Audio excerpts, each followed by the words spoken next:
Okay, if we can get seated to get started, please.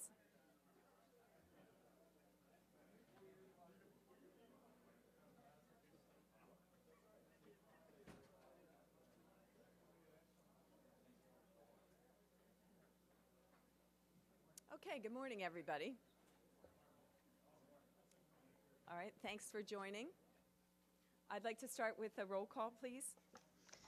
Yes, Trustees Alexander, Allen, Arnell, Broadhurst, Clemens, Corbett, Cotner, Dambly, Devaney, Eckel, Erickson, Frazier, Gregg, Hayes, Hintz, Huber, Corey, Lubert, Lebrano, Mosser, McCumbee, Myers, Peets, Here. Schaefer, Silvis, Strumpf, Sui, Surma, Talaferro, Tamales, Branstetter,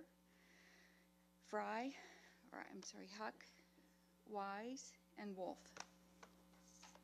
Okay, thank you. All right, I want to just start with a procedural issue. We will not be deliberating any official business or taking any official action at this meeting today. As a result, according to state law, all of the items discussed today on the occasions of the seminar can be discussed openly. Okay, so the full board is reconvened, and we can move directly into our discussion items for today. What I want to do first, though, is just try to again set the context of moving forward. And the kind of construct for that is both the strategic side of moving forward and then the execution side of moving forward. So what you can see, and then frankly, there's also an outreach part of moving forward. So what you can see on the agenda today is we want to start with the strategic discussions, and I'll walk you through the couple of categories within that strategy. Then we'll get into more of the execution with reports from yesterday's free discussions in our committees. So each committee will report what happened in their committee meetings yesterday, what the next steps are, et cetera.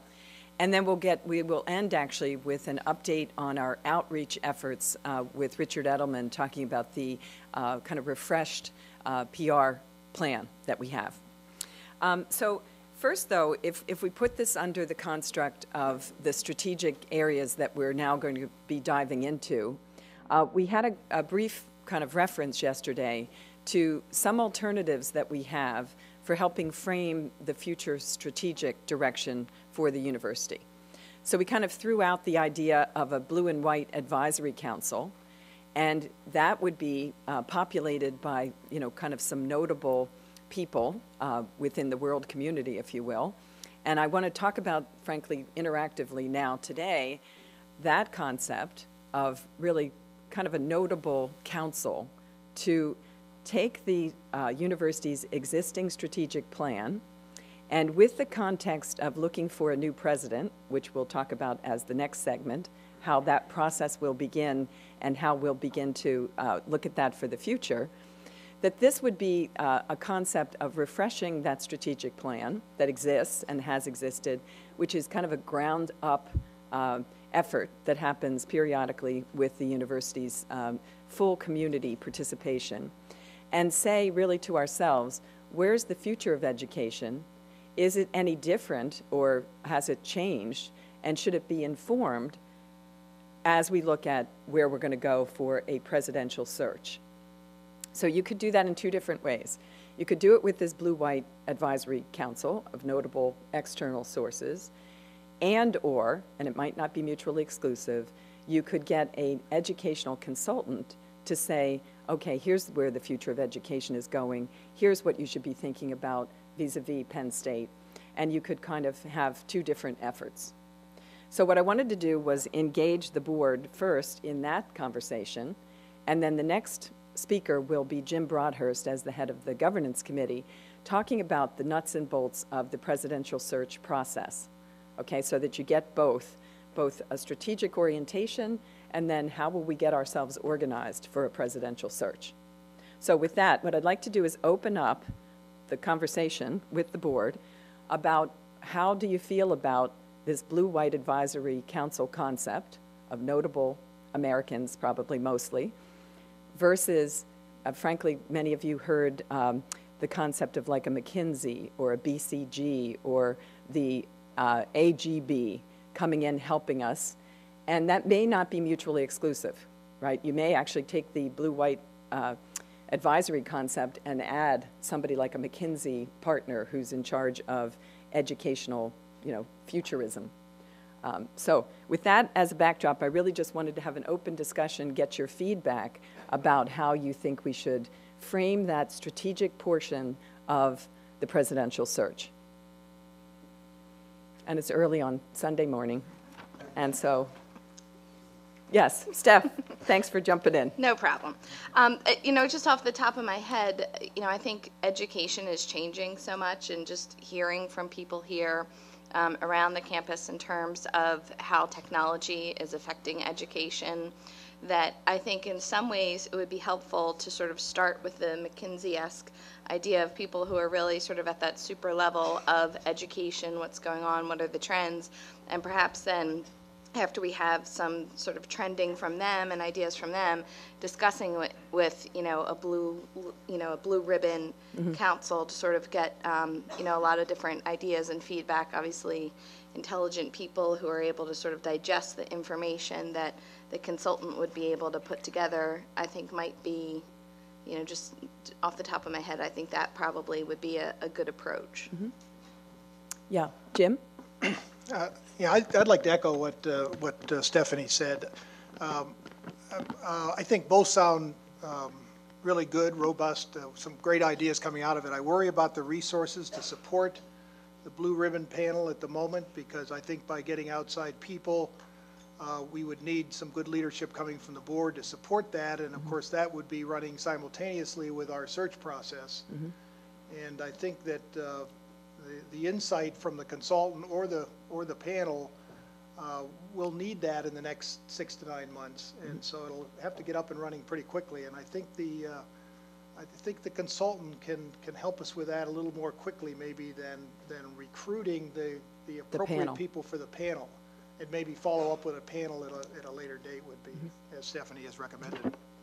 Other thoughts? Yes, Marianne? It's my thought that it might be good to have outside people with futurists, but I think it's really important that we engage President's Council, because they're the substance people. They know what's gone before. They have a before vision, and I just think that is so critically important.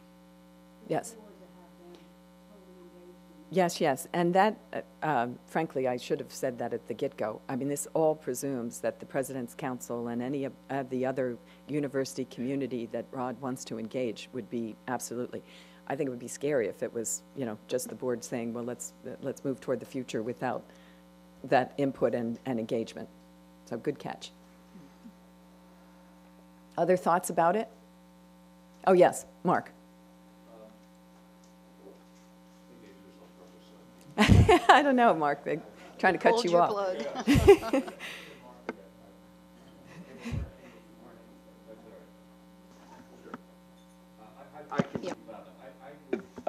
There you are. Oh, it's on now? Now we're getting low. It's a good thing we don't meddle in administrative matters. So. Okay, let me get my thoughts are that I think we're a wonderful family. At times we're insular, and I think with the higher education being global, international, and so broad, and our reach goes well beyond just here in State College in Pennsylvania, I think it's always good to have outside people with the appropriate motives and appropriately, directed and guided to hear their opinions and to help us shape the university for the future. And I think absolutely the alumni, the students, the faculty, all the folks need to be engaged who would normally be engaged. I think it's a good idea to have the Association of Governing Bodies also, just kind of for structure. I'm not sure how creative they are.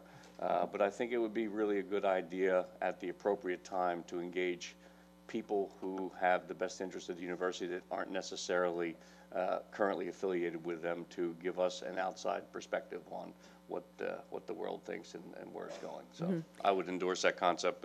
But I did, as you may recall, share with you, I think the other day, my concern about if you're going to bring together 8 powerful people, you know, they need to be Yep. staffed or structured Yes. or directed. So that's going to be a challenge. So Yes. thank you. Yep. Yes, Keith. Hi, Karen. A couple comments and then a question. I think it's very important that we reach out for the best advice possible, but then I would underline the word advice, because I do not think that this body should give that authority to someone else. Secondly, there is no question that education is a worldwide opportunity and challenge. But I also would want us to keep in mind that Penn State University is, in fact, the land-grant institution for Pennsylvania and provides many services in addition to education that's critical to the state. So that may be insular, but I think we absolutely have to keep that in mind. Thirdly, I have a great deal of concern about the significant increases in costs of higher education for our students and the economic reality that at the end of the day that has to offer a financial incentive as well. I'm not convinced that at the present time we can continue to have the costs of education increasing at a much greater rate than the rest of the economy is growing. So those are some issues that I think that we need to keep in mind as we're looking forward to new leadership. Okay. Great. Other input? Yeah, Ron? Hey, this is a guy who makes his life in education, so. Not always doing it well, but that's all right. Just an observation about where we are, where the university is in the context of what your charge here is on this. And I look back at the last time we had a change in leadership a decade and a half ago or more, and just the transformative nature of post-secondary education. And I think that's what you're trying for, is to look ahead in 15 years. Yes. So that where I am concerned is that many of us who are engaged in this occupation and in this business are wedded to legacy issues in a way, not from a pejorative way, but that's just what we grow up, what we grew up in, what we evolve in, and that there will be, as Keith said, ongoing pressures of economies and other and missions that keep us to a certain area. But I think the new student, the student of 2020 and 2025 will be have a much different post-secondary experience.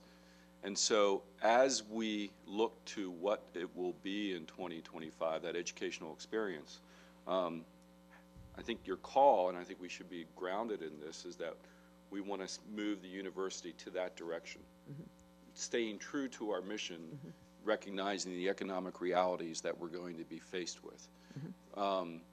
Because from the Commonwealth perspective, we're engaged in this. We're trying to have this very dynamic conversation about this, but a lot of it is caught up in what the existing framework of post-secondary education is. And that sometimes keeps us limited as to what we want to accomplish. 20 years ago, if we would have sat around this table and envisioned post-secondary education as being what it is today, very few of us would have been able to imagine what it is today. And that's what we're trying to do. Yes. So while I recognize that we have to keep grounded in areas where we are, I don't think that's what the mission needs to be. And then the necessity is to find a leader who will get us there. Yes, I agree. Ron, do you have a strong sense of the best way to do that, since you're, in the middle of this topic? You got to bring in outsiders who have no fidelity to the institution and will be able to in my mind, make an objective observation. I don't mean that fidelity to Penn State. I just mean that they have no skin in the game as far as where Penn State goes. Yeah. And they can toss ideas out at us. So I would suggest there are some education people who do look towards the future, futurists as you call them. Some of them are here at the university, and we've talked to some of them. And I applaud that. But I think that bringing in an outside voice is an important way to go. Okay. Other thoughts and input? Yeah, John? Not much to add to what the distinguished group's already said. I very much believe what Secretary Tamales just said. I'll say it more crudely and simply as usual, that at least in my experience of leadership selection, putting ample time into figuring out the what is really critical before you get to the who. And a lot of times we want to rush into the who part. I think trying to have some idea of where we're heading by someone whose life is lived and looking out in the future would be really good input for the search committee, which would be one piece of input among many others I know from around this room and elsewhere. But spending some time and effort on what and direction and strategy, and I don't mean strategy in the sense that our ground-up strategic plan. That's not what I mean. It's really what's the long-term direction that I can't possibly comprehend, but I think others probably can. Getting the what before you get to who, I think, is important. Yes, Steph. I just have more of a question kind of following up on what John said in terms of timeline. Do we have any sort of timeline from going forward from this meeting? Yeah, so you'll hear the timeline from Jim on the presidential search and how long it takes to kind of get it organized, and then, you know, kind of what the natural academic year requires. But I think what was said, and I agree completely, and that's really where I'd like to go with your endorsement, is get this other effort done near term, so that as soon as we get the whole, you know, presidential search machinery up and running, this would inform that. And that's the main reason to do it, right? It's all about us thinking through the future of education before we decide on the who, as John's talking about. So I would view this as a very near term, like, you know, tomorrow with your endorsement, we try to get this effort organized. Ryan. Karen, I was just curious, and maybe we're not that far along. Will we engage a national search firm as well? Yes, you'll hear. Okay. Yes, absolutely, we will. Yeah, because I had some, I was a little bit confused, but I think John straightened that out. We're going to try to describe the strategy, where we want to go, who we want to be, then we'll describe who and what. Exactly. Okay.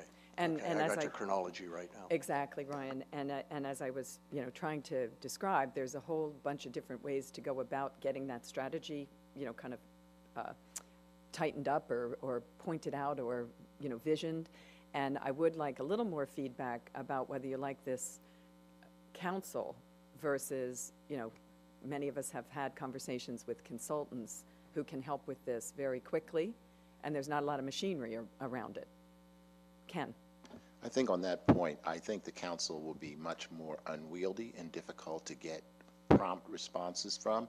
I think the issues that we're contending with are the issues that were laid out a few minutes ago. There's globalism, there's technology, there's the economics of higher education, where, as Keith said, we're one of the few sectors of the economy where our costs grow faster than the GDP, and that's just unsustainable. And particularly, it's unsustainable for a land-grant college that sees its mission as being able to educate most people, including people who come from lower income strata. So I think it's important for us to get a consulting firm, because these are not necessarily new issues. Other people, the universities of Texas and Berkeley's, Michigan's, they're all thinking about the same issue right now. And so the great thing about consulting firms is they've listened to a lot of people's conversations already, and they can distill them very quickly and bring the thoughts to us. That's not the end of the process, because we ought to talk to our internal colleagues.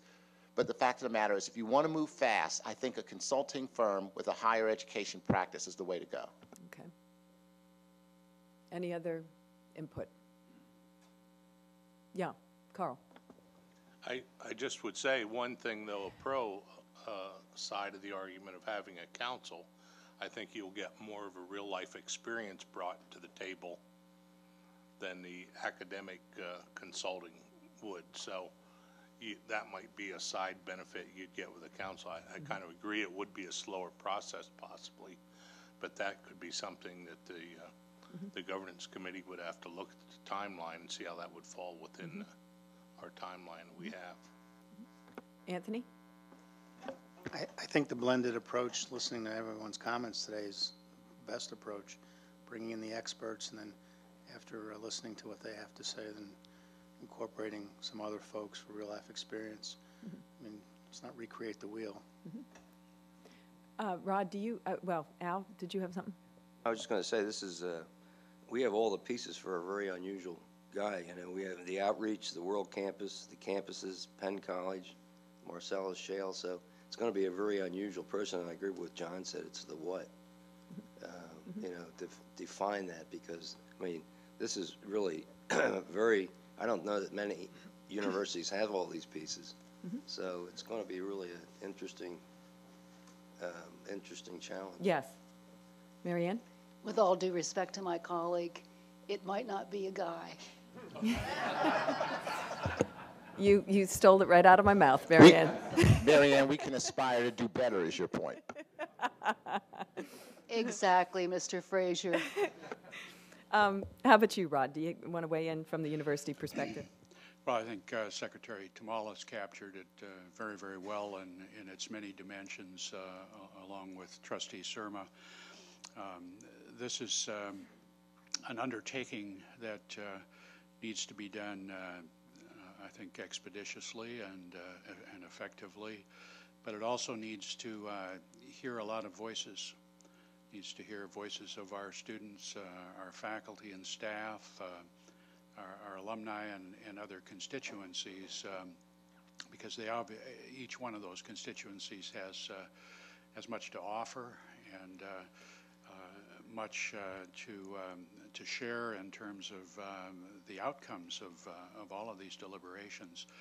I think this could well be one of the most defining activities of the university that will take place for many years to come.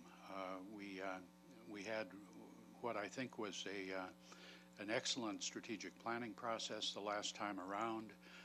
We had a lot of trustee involvement in that process, but that's going on soon 5 years ago that we did that, and much has changed in the higher education world in the past 5 years, and these changes seem to be accelerating. So I think this will be an excellent opportunity if we engage it appropriately to really set the stage for the strategic planning that typically should go on as you hire the next president of Penn State. And he or she will certainly want to put their imprint on this as well, but this could provide an excellent springboard for the next president to be able to lead the strategic planning process that will, in fact, put the meat on the bones, if you will, because in a matter of a short period of time now, you're not going to be able to deal in depth with all the questions. But I think the issue really needs to be the broad framework of the university going forward, and hear from the important constituencies that make up Penn State. Great, thank you. Thanks, Rod. Okay, any last comments about that? I think I have some good input. I would like to frame this in the near term, as we talked about. Probably Rod and Keith and I will talk further about it. And by the September meeting, I'd like to actually come forward with the proposal on how we'll tackle this. Anybody who has any further thoughts, please email. Give me your perspective. Okay. So with that as a context, again, we're sticking in the strategic bucket here at the beginning of the meeting. What I'd like to do is ask Jim Broadhurst, as the head of the governance committee, to come up and tell everyone about how will this process work, kind of in the broad set of timelines and organizational efforts, if you will. It's a pretty big undertaking. And actually, before Jim comes up, Rod, if you could give your perspective, sorry to pop this on you, but can you give your perspective of kind of the search and what you're hearing about out in the community of, kind of what we're up against? Well, I would say that typically sitting presidents are not involved in the searches for their successors.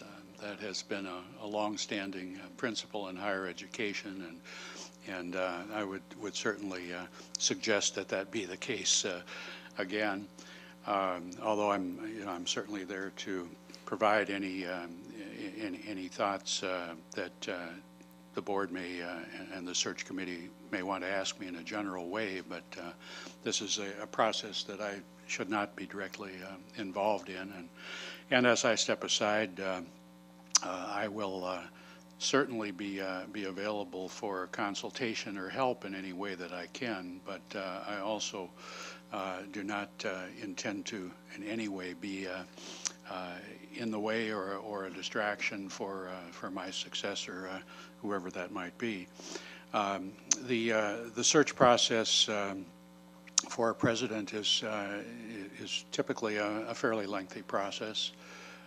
It involves the process of really scoping out what the nature of the leadership is that the board and the university community are looking for. And I think that's why what John said is so important in terms of this activity that you'll undertake, so that you will have a set of criteria based on the needs and the desires and the future of the university, that you'll be able to really match up the characteristics and qualities of candidates that you have. But it tends to be a fairly lengthy process, so I'm pleased that the board is engaging this with some deliberate speed, because as I say, the process of laying out the qualifications and characteristics that you're looking for, and then to find the appropriate person. Search firms are essential in this day and age, because search consultants can contact potential candidates in ways that I think are very difficult, and have conversations with candidates in ways that search committees, without the benefit of an external consultant, often cannot. So it tends to be a relatively lengthy process. It's also a process that needs a considerable amount of confidentiality, because typically sitting presidents who are already at a good institution are reluctant to have their identity known as a candidate, because it signals to their home institution that they may not have the loyalty that is expected, or if a candidate's unsuccessful, it may somehow devalue their currency and their current location. So it's a process that takes time. It takes cultivation of candidates. It takes convincing that a move is a good thing, and I think you're going to have a number of really excellent candidates that will come forward through the process, because Penn State is a great institution. It's a world-class institution. It's one of the top public research universities in the country, and it's a place that a lot of people, I believe, will want to come. So, I'd be happy to respond to any other thoughts that or questions that people might have, but those are some general comments. Thank you. On Thanks, Rod. Rod, can you Keith? comment on some of the challenges other universities are having in this regard?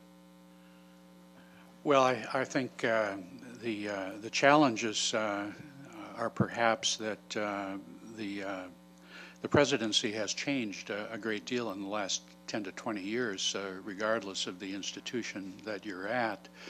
There are far more demands on the presidency than there ever have been in all manner of issues, perhaps even more so for public universities, given the challenges of financing these days. Currently, virtually everyone now goes from one capital campaign to the next over the course of a weekend, or at least a relatively short period of time. So there are tremendous external demands on presidents, as well as tremendous internal demands in the leadership role. So the pools, I think, in general, tend to be less broad than they perhaps were 10 years ago. There are fewer provosts that aspire to presidencies. That's been pretty well documented in terms of the survey literature. But again, it only takes one great person, and he or she can step forward into this kind of role. But I think the search process, the search committee, the board will have to be more proactive in this kind of a search environment than perhaps any previous search has ever been here at the university, and in fact many others as well currently. Other questions for Rod?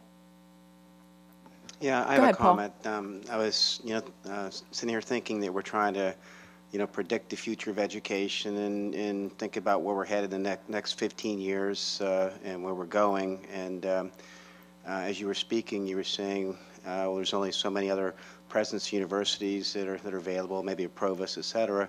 Should we expand our thinking to consider other individuals maybe that aren't presidents of the university? I mean, a corporate individual, who knows what?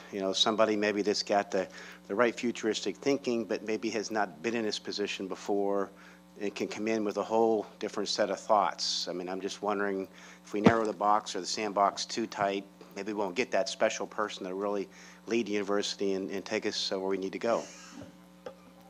What I would say there is to cast your net broadly.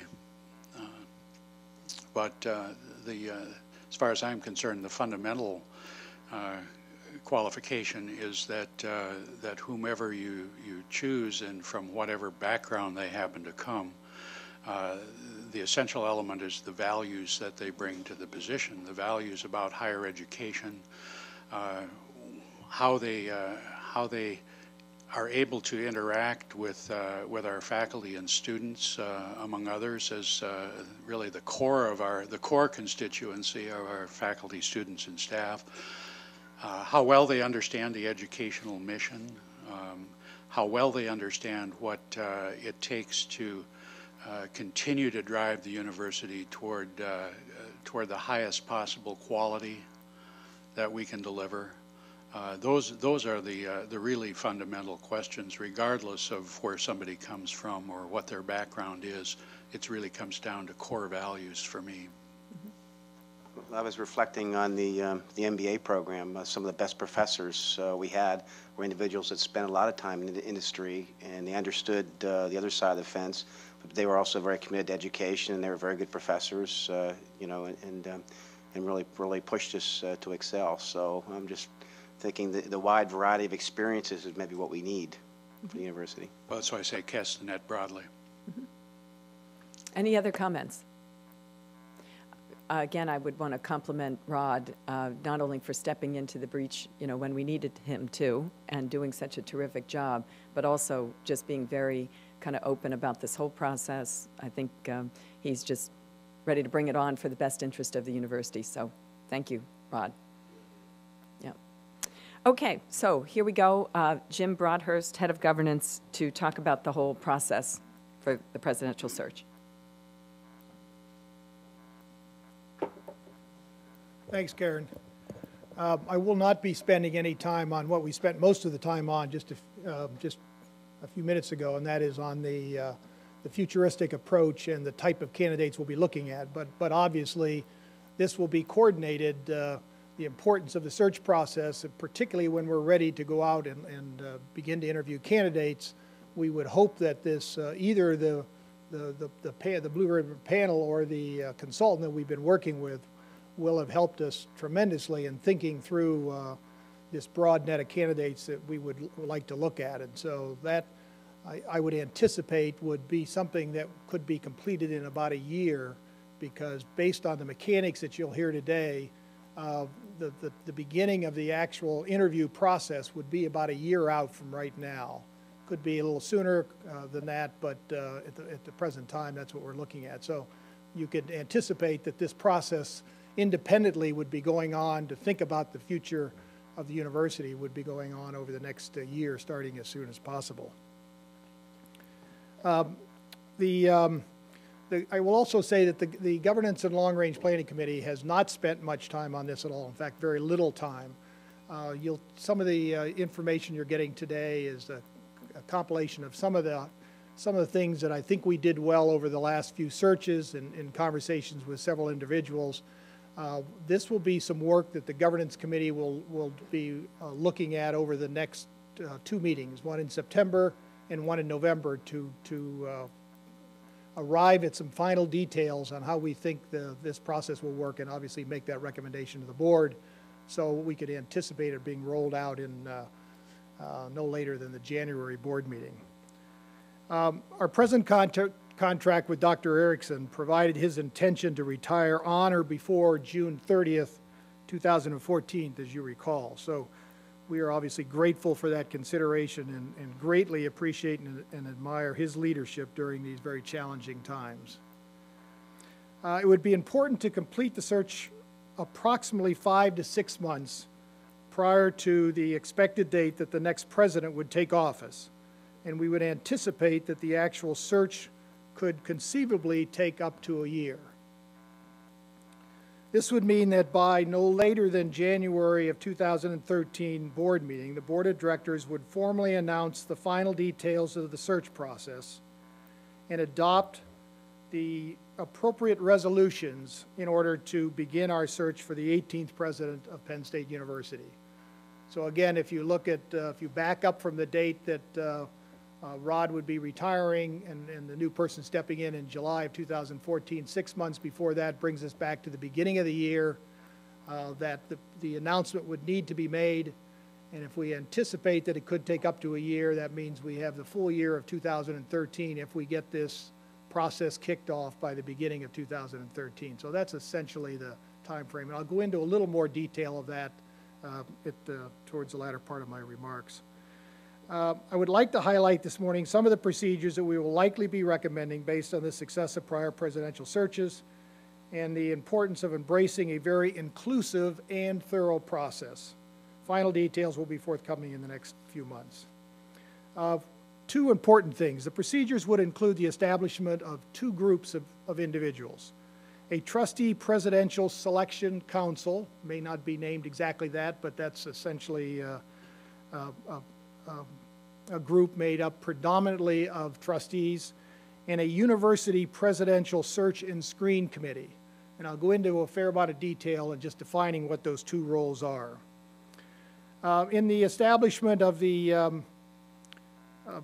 trustee presidential selection council, following a board of trustees resolution authorizing the establishment of a trustee presidential selection council, the chairman of the board would appoint and announce a trustee presidential selection council composed of the chairman and vice chairman of the board of trustees, the chairpersons of the 6 standing committees.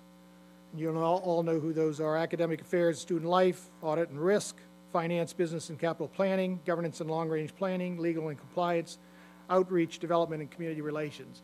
That would make 8 individuals that we would arrive at just with the people that you would expect to probably be on that council. Additional candidates that would be considered, and there's likely to be 11, 12, something in that range of people.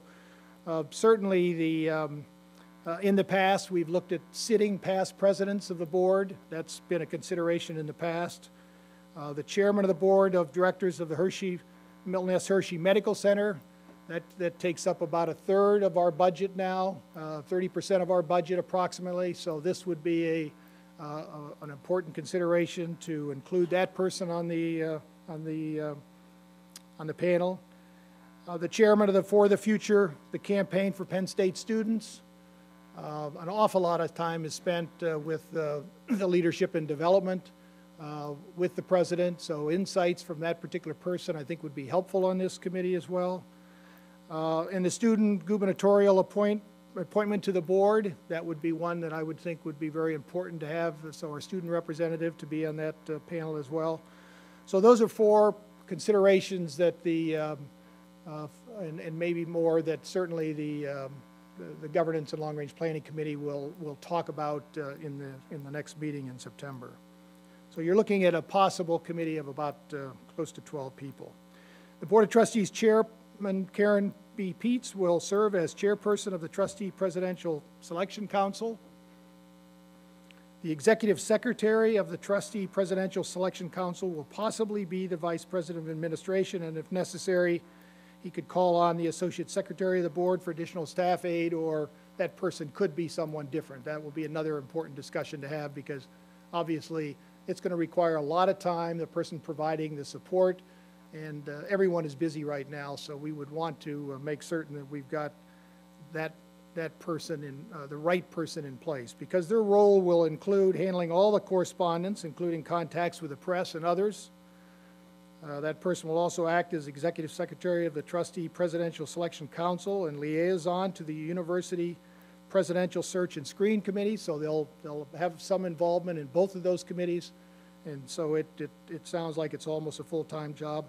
And they would act as a liaison with the external search firm. Ryan McCombie brought up the comment about the executive search firm.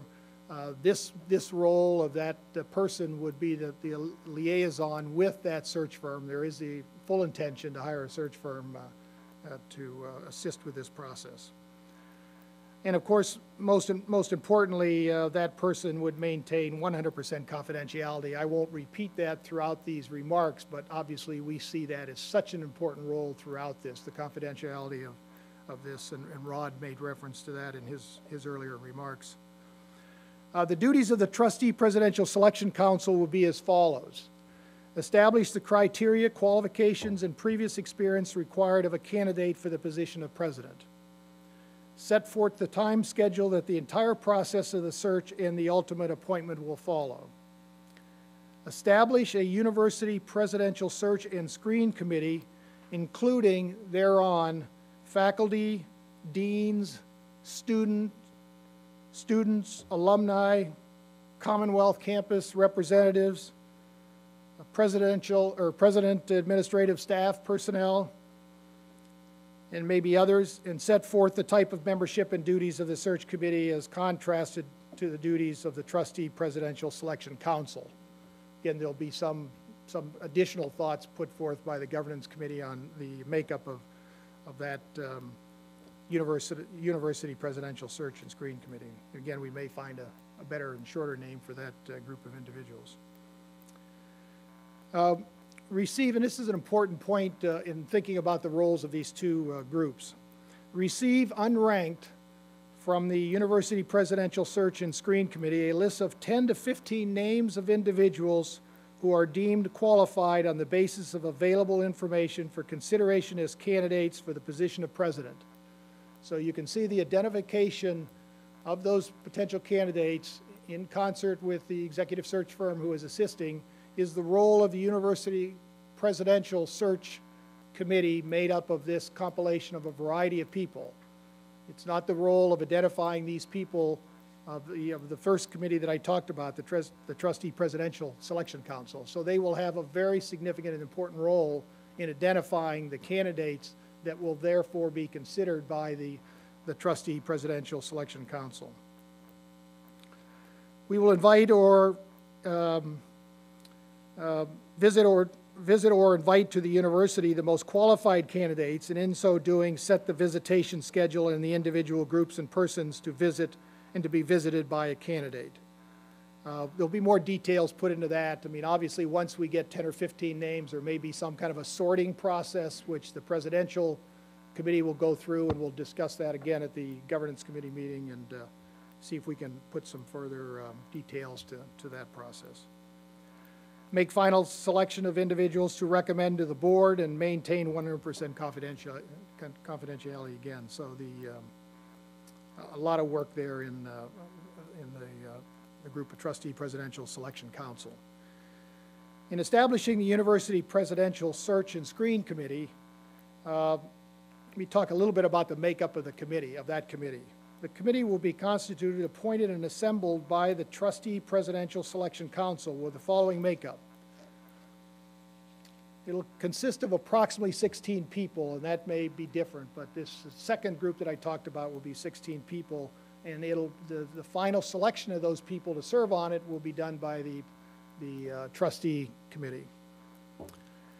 In fact, to make it even simpler, why don't I just call it the trustee committee and the university committee for the sake of this discussion, because I can't even remember the names of them. Got a lot of work to do with those names. And this is an interesting process because essentially what you're going to hear here is you're going to hear a recommendation to be proposed from leadership throughout the university of double the number of candidates that will be on the committee. And so they will in turn pick and choose the people that they feel are most important to be on the committee. And if we're looking for a slot of one person, they'll give us 2 names. If we're looking for a slot of 2 people in a particular category, they'll give us 4 names. They'll give the trustee group 4 names. So we'll get their best choices, and the trustee group will pick from those choices. So let's assume for the moment that this will work out to be 8 faculty members. 3 of the faculty members will be the chair-elect, and the immediate past chair of the University Faculty Senate. These 3 University Faculty Senate officers will submit to the trustee the trustee council 10 additional faculty nominees. 4 nominees will be from University Park, 2 nominees from campuses other than the University Park, 2 nominees from the Graduate Council, and 2 faculty members from the Commonwealth Educational System. In arriving at the above 10 nominees, the 3 University Faculty Senate officers will be responsible for ensuring a diverse representation and involvement of the appropriate members of the university faculty community. From this list of nominees, the trustee presidential selection, the trustee council will select 2 faculty members from the University Park, 1 faculty member from the campus other than the University Park, 1 faculty member from the Graduate Council, and 1 faculty member from the 8 Commonwealth campus system. Sounds real complicated. We said we wanted to arrive at 8 people. We identified who 3 of those were, so we needed 5 more. We asked them to give us 10 names from 4 diverse groups. We picked 5 out of those 10, and that is how we came up with basically 8 faculty members. 2 deans drawn from the members of the Academic Leadership Council. The chairperson of the Academic Leadership Council will serve as a member of the University Presidential Committee. The Council of Academic Deans will nominate 2 additional deans from which the Trustee Council will select 1 to serve on the University Presidential Search and Screen Committee.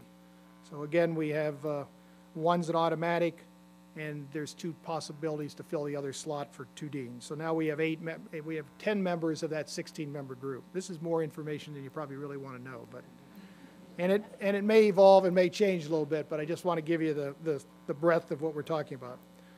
1 member of the president's executive staff. Again, we'll get 2 recommendations. We'll pick 1 member from that.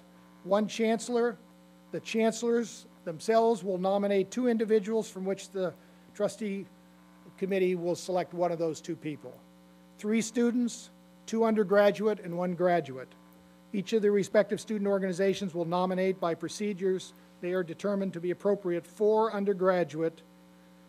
2 of the undergraduate nominees will have as part of their qualifications experience within the Commonwealth campus system, and 2 graduate students. From the nominations, 3 of those people out of the total of 6 will be selected.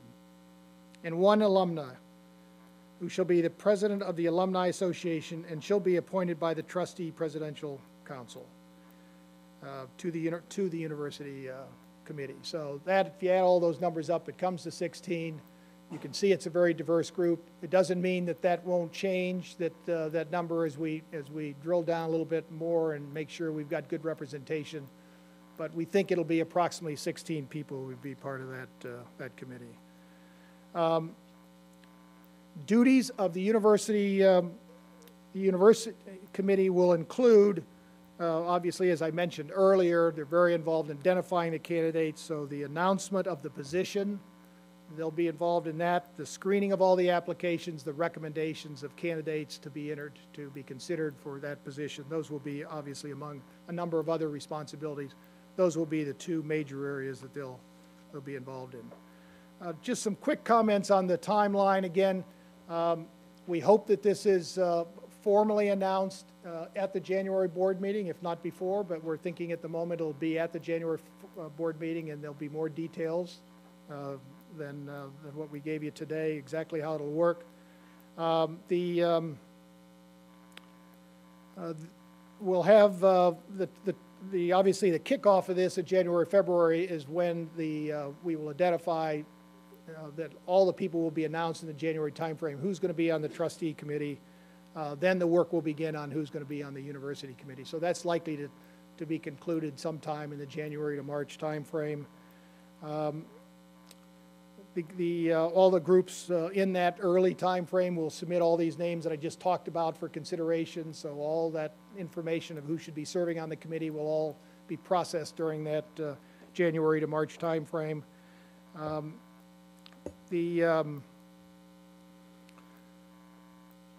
When you get into the broader time frame and you get into the May to the September time frame, we'll be working with the executive secretary of the trustee presidential council, the university committee, and the executive search firm. Will advertise positions, receive nominations and applications, screen nominations and applications, just as you would expect, in order to arrive at a decision sometime in that May to September time frame of those 10 or 15 recommendations that will come back to the trustee group. And so we anticipate that interviewing process can take place any time after probably June or July, and maybe as late into maybe September. And probably we're looking at a 3 to 5 month time frame. And once those interviews begin, we would expect to be able to if it works the first time around, which we're optimistic and very hopeful that that would be the case, but obviously doesn't. There's always that possibility that we don't find the candidate that we think is going to lead us into the future, and would have to start the process again. So, yes, Ira. Jim, I was under the impression there was like a cycle, like where you try to get these people in place for a fall start of a school year, and that's typically the window where people are receptive to interviews, so they'd be done like August. Is that not the case? You're talking about the actual interview process, or? Well, the interview, again, if we once we get that group of people that have come back to begin to be interviewed, I mean, some of those interviews would take place in the fall. I mean, they'd take place in the September, October, November timeframe, because the actual decision would be made by December or January. So we'd like to be able to announce it 6 months before when that person would start in the beginning of the new fiscal year. So the fall would be, you're right, the fall is the timeline primarily for most of the interviews. Yeah. Mark? Thanks, Jim. I would just encourage you, it sounds like an awful lot of work to me. Yes. And a lot of organizational work before the real work of identifying a candidate starts. So I know that we haven't decided, or you haven't decided when to start this, but it seems to me like you could start sooner than later, getting organized and getting the committee together. And then I guess there's a schedule to Ira's point, an appropriate time to really start the process, because in any business, you don't want to, in my business of leasing up buildings, you don't want to start too early till you're ready, and you don't want to start too late so you're rushed. So I would leave that up to the professionals to tell you what the timing is to begin the actual process. But there's a lot, it seems like a lot of the what, as John suggested, and a lot of the busy work that could start right away, given everybody's workload. Yeah, I think all the details, I mean, you've gotten a lot of the information. We could button up a lot of those details over the next couple of months, and just want to make sure we've got everyone's input in order to do that. But once it's officially announced, and maybe it gets announced in November officially, and we get started then. I mean, we'll be discussing that over the next month or so. But there's no reason to not begin right now to get together and to even indicate to the people that are going to be submitting names and things that this will be started officially. And all joking aside, we have been criticized in the past as trustees for not being, inclusive with each other. So I was kind of thinking, you were telling me more than I really wanted to know, but I think it was healthy to, put it on the table, let everybody know what the That's process, right. so nobody can complain and say, I didn't know and I didn't hear it. So you were losing me for a minute, but then I came back. All right? Jim? Carl? Jim, when finalized, I mean, Keith? I think it would be helpful to have it in print and circulated because I'm not going to remember it all. Right. It will be. Yeah, I think we'll have a handout when we, obviously, at one of the upcoming meetings. Yes, Anthony? Oh, Jim, thanks for the update. Just had a quick question. Recognizing that every trustee can't be on the actual search committee, what do you foresee the role of those trustees that aren't on those committees, the ones that aren't chosen, what their role would be in this process? Yeah, that's a really good question. First of all, I think there's going to be a lot of dialogue at every meeting about the process and how it's going along, and open up just like we're doing right now. I mean, obviously, we're not bringing a final procedure in place right now. We're just indicating that this is going to be forthcoming, and we're interested in people's input, and so we're very interested in that. We also see that this whole process that's going to be happening simultaneously is going to require a commitment of other board members to be involved in that process, because that's going to be critical when we go out for the search process. There needs to be a lot of good thinkers on that committee to think about the future of the university, and the requirement of it's going to be difficult for people to do both and do what they're doing right now as board members. So I think there'll be several opportunities. We'll look for opportunities to continue to engage directors along the way. But that's a good question. I appreciate that. Yes. Jim, if I understand correctly the way you laid it out, the university committee is a very powerful committee in that it acts as a filter, a screening mechanism, and making recommendations ultimately to the trustee committee. Yes. Just one concern I'd like to put on the table is that it is populated with people who have a very, they're from within the university. And going back to what Paul's observation was before about the opportunity to perhaps reach out into a non-traditionalist leader and bring into this great institution because of all the different moving parts that are required to be a successful leader in a major university these days. I want to suggest or maybe offer that find a way that those voices, that new voices can be brought into the table, that there are safeguards in place, that just because, not making judgment on any individual, but half of the committee is built up of faculty members. If there is a way that we can make sure that there are perspectives brought into that important committee so that it doesn't mute out candidates that will elevate up.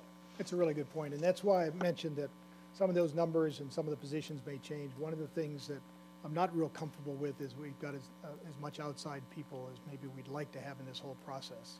I mean, we have outside alumni that are going to be part of that aren't necessarily involved with the university, but that could be broadened to not just be alumni, but could be people like you're suggesting. Let me rephrase it another way, too. Captains of industry are in this room and around this table, people who are leaders of major corporations and major organizations. There's a pipeline, and what we're looking at here is the makeup is the people who are involved, engaged in the production of education in one form or another, not the consumption of students or research or other things like that. So when we look at when we look at leaderships for organizations, we talk as much as to the people who are our customers and involved in figuring out what we want to be as an organization as we do as the producers. And I just want to make sure that there's that type of balance of thought in that. That's good. Good point. Thank you for bringing that up. Yeah, John? Just a comment, Jim, and then a question for you.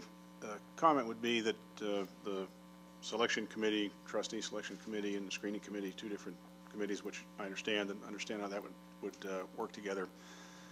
This is this board's highest and most important duty. So, and everybody, I think, feels that way around the table and in the room. we have a lot going on. We have more committees now. We have some special things we're undertaking that we heard about yesterday, lots of things that we have to work on. I just encourage the leaders of the process to ensure that the selection committee has sufficient time and resources that are otherwise not dedicated to other stuff. This needs to be something of the highest order with the purest thought given to it. So I just think we need to make sure that we give the trustee selection committee every opportunity to do a really good job for this board, number one. And then the same thing on the University Screening Committee. I think that's hugely important for people like those that are behind me here that have a zillion other things to do, that serve on many other committees. I just hope that we can ensure that we make their job as easy and effective from a support standpoint as we can. Yeah. I just think it's really, really important. And then just a question, Jim, the search firm or firms or whoever the group will decide it, Mr. Secretary, a part of what you're after, I think, can be accomplished in ensuring that the charge to that firm is properly broadened. And that'll be an important thing, not necessarily a job description, but the charge to them. Will that search firm report, if I can say it that way, to the screening committee or the selection committee or both? Or will the trustee selection committee have the benefit of the search firms? I think because of the liaison between both committees, particularly with this person within the university, that we haven't quite identified who would be appropriate to provide the support you mentioned earlier. But they would work with both committees. Most importantly, at the beginning, would be to assist the university committee to identify the types of candidates that we would certainly want to be seeing coming through with this recommendation of 10 or 15, or it could be a different number than that. But they would certainly spend a lot of time with the university committee, but certainly have a role with the trustee committee as well. Yes. I think the comment that Trustee Surma brought up is an important one for kind of the board office also. There's just so much Paula can do, and so we are kind of contemplating how those resources can also be increased and get us some help for ferrying several of these key initiatives. Well, thanks for bringing that. I have an idea. HR group, Office of Human Resources, they're very heavily mentioned in the free report. A lot of work we have to do. I think Susan's group has a lot of experience. Susan has a lot of experience in executive searches and in searches in general, and I think her office could be a very good resource for Jim and the group and whatnot.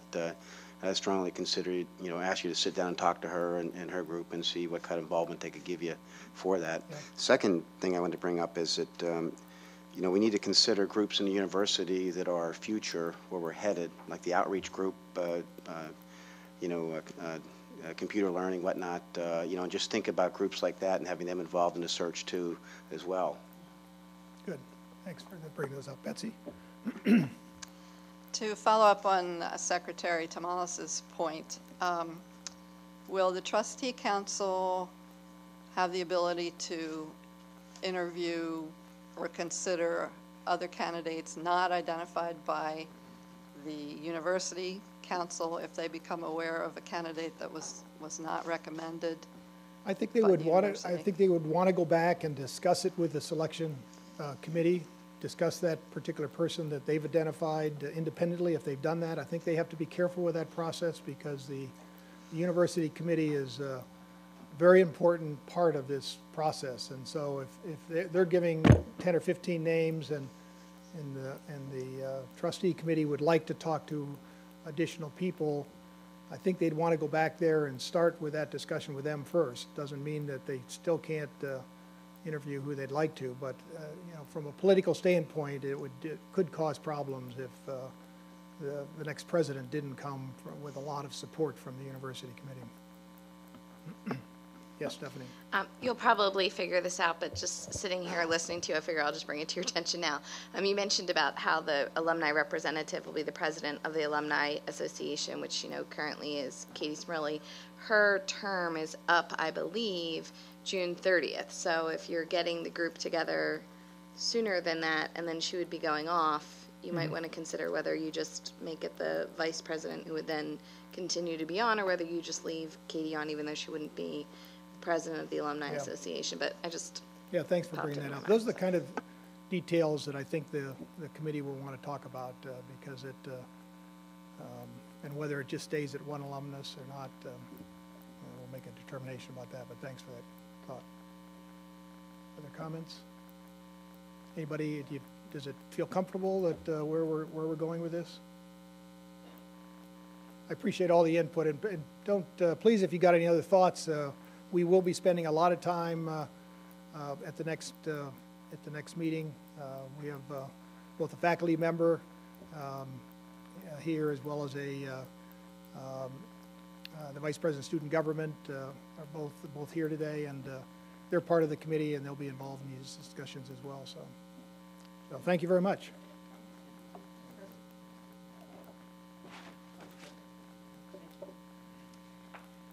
Okay, so those are kind of the links to the strategy that we said we were going to cover at the beginning of the meeting. And it does strike me that we probably want to somehow link the presidential search effort with everything else we talked about, the Blue and White Advisory Council, the consultant, probably the closer those two things are linked, the better, obviously. Okay, the free recommendations that we spent yesterday afternoon in committees working on. Again, I want to emphasize a couple of things. The first is that the free recommendations are owned and need to get implemented by the university, not the board. The board is the oversight body for it, so this is very important that the university staff kind of grab this and run with it, and the board will be there for the oversight. Again, the role of the accounting firm, who will be chosen, I guess, this week, will be, as David Grace described yesterday, will be to serve as the infrastructure. They will not do the implementation, but they will be kind of the group that kind of ticks and ties. Where are we with each of the recommendations? What are the deadlines? How are we doing on what we said we were going to be doing? So that structure will get added and could change what, if you were here yesterday, what you might have seen as kind of the matrix of all the different items. So we are at the very beginning of this process. Once we begin to kind of get a sense of deadlines and deliverables and all of that, that's the kind of thing we will report out in the public forum. But this is the very beginning of, I think, if we put in our minds that our goal is to have the best possible governance of a university and that we will be the model of this as we come out of this process, I think that's a good place to put our sights on being just the absolute best governed university in the world, frankly, I think is what we have in front of us. So what I'd like to do is go group by group. There may not be a whole lot to report in some of the different groups and might be a lot more to report in others. And I think what I'd like to do is, I know we have separated legal and compliance with audit and risk, but I guess you had a joint meeting yesterday is my understanding. So I guess asking Keith and John who's going to report, and please come on up and give the report, or you can do it from your desk, whatever you prefer. It won't be terribly long, so I'll just start and turn it over to my distinguished colleague in a moment. We did have a joint session to talk about a number of things yesterday. We had the Audit and Risk Committee, which has been an established committee for some time, as all of you know, with, I think, a well-established process, internal controls, internal audit, financial statement audits, independent accountants, et cetera. And then with Chair Eckel there representing the Legal and Compliance Committee as a new committee, and I'll let him comment on some things that imparts to us. But it is wise that we met jointly, which we expect we will do periodically, because there are a lot of things that converge between the audit risk and legal and compliance worlds. We are joined by the Director of Internal Audit, by the Corporate Controller, and also the General Counsel, so we had some members of university staff with us.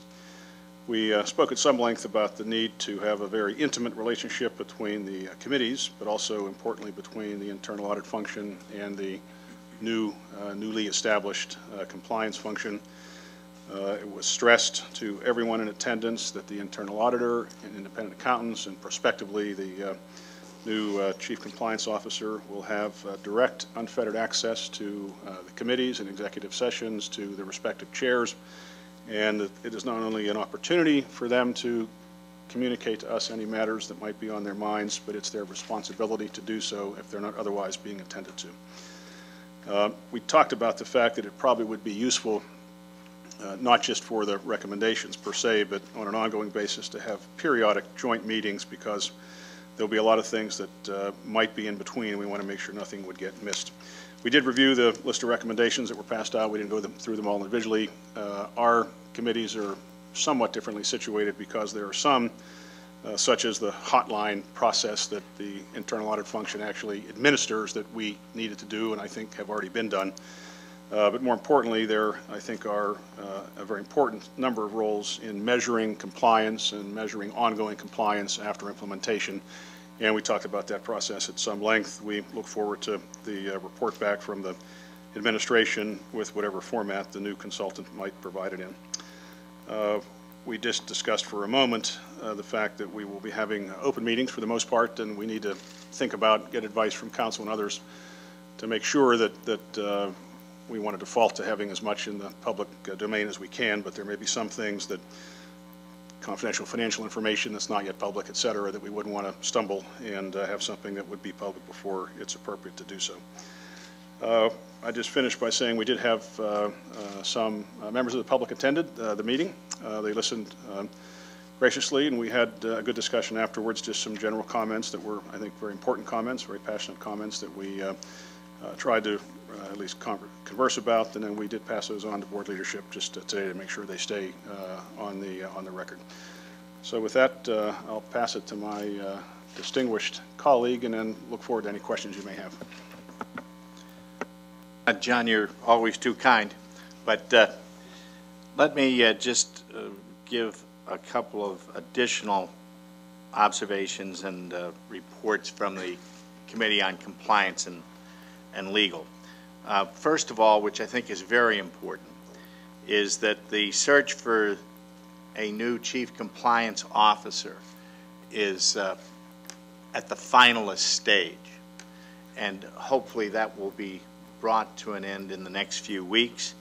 And at this point, I will participate in those interviews, and I've also suggested to Tom Poole that Trustees DeVinny, Lubert, and Surma, if available, would be very helpful in that process. We have, from the beginning, as I believe makes a great deal of sense, not put a lot of time into structure of auditing of compliance until the Chief Compliance Officer comes on, because we could find that we were just doing the work twice. We think it's very important to have that input. And of course, General Counsel will be involved in that to some degree, but I think it's important to recognize that, as well as the discussion of the matrix. And I would emphasize what John indicated. It will be important for the Legal and Compliance Committee to have joint meetings with audit from time to time, because the current matrix reflects a number of areas where we have dual roles, and we want to make certain that nothing falls through the cracks. So I think that that's critical. One interesting piece of information, not that you didn't give me more than one interesting piece of information, Tom, but the fact is that the finalists all believe that the ethics duties and the compliance duties ought to be combined. And so I am sure that that's an area where there will be a lot of discussion, and of course we're going to be looking to Rod and to Tom as far as management's viewpoint in that area. But I think it's important for the trustees to know that that discussion is also taking place.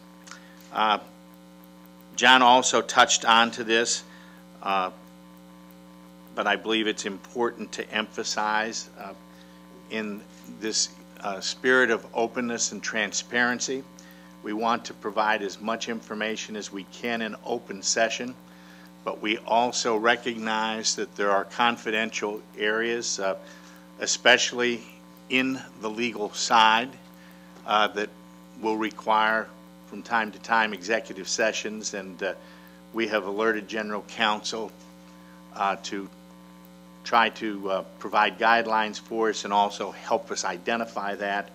And Chair Peets, we also suggested that that information be provided to you because there may well be legal issues that will need to be discussed by all of the trustees, but that would have to be in a closed session.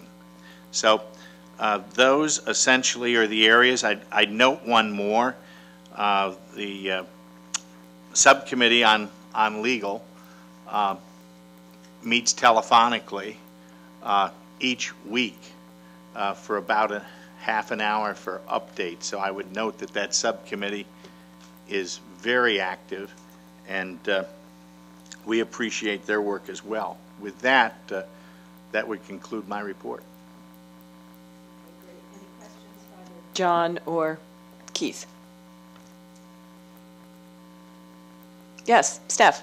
I just wanted to add to the report, because I do think it's important just for everyone to know the legal subcommittee is a new subcommittee. We didn't have operating guidelines previously, so we have drafted them.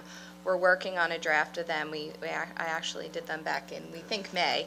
And so we're going to make sure, going through the matrix, to compare that to the operating guidelines and make sure that everything that's in the matrix as appropriate is included in the operating guidelines. And we also had the chance just to discuss with Steve how, he's been here a little over a month now, how he's getting settled into the office. And as part of the matrix, we're supposed to grow that office, and he's been working with HR to work on the post for new opportunities. So he's hoping to be able to have them posted soon to grow the office, which I think is very important. He's obviously been very busy with a lot of different things, but I think we also have to remember that, there's a lot of other things going on in our legal department that, we should consciously be aware of as well. And so we look forward, although we do meet weekly, we're looking forward to a period of time where we can really develop a calendar for not only the joint meetings that we have, but also meetings. This is part of our operating guidelines, that we will regularly sit down with Steve in his office to go over various litigation, terminations, things of that nature. And so we're hoping to really develop a calendar and get on that schedule. We're obviously not doing that because we're meeting weekly, but that is something that we're looking forward to doing. And Steve also, with part of the matrix, is going to utilize resources that are already there with NACUA, which is the National Association of Council for Universities, Colleges and Universities, something like that. But they have a lot of done the work on a lot of things, so I think that's a great resource that he said he'll continue to use. So I just wanted to supplement the report. Great, great, and special thanks really to Ira and to Stephanie for all the hours that they've been putting in with Keith on that whole legal subcommittee. It's enormous, and it's, of course, so important in terms of managing our costs. They've been doing a great job, and of course, with Stephanie, we have our own attorney on the committee. That's right. Okay, but I am not attorney for the university. Yeah. My risk manager, our general counsel, had a heart attack here. Understand. The other comment that I would like to add of John's, which I didn't, was that while it's not prescribed, we did open up our meeting for comments. And quite candidly, I thought that was very fruitful, and excellent issues raised that, John, you have already referred to our leadership. But it was very helpful.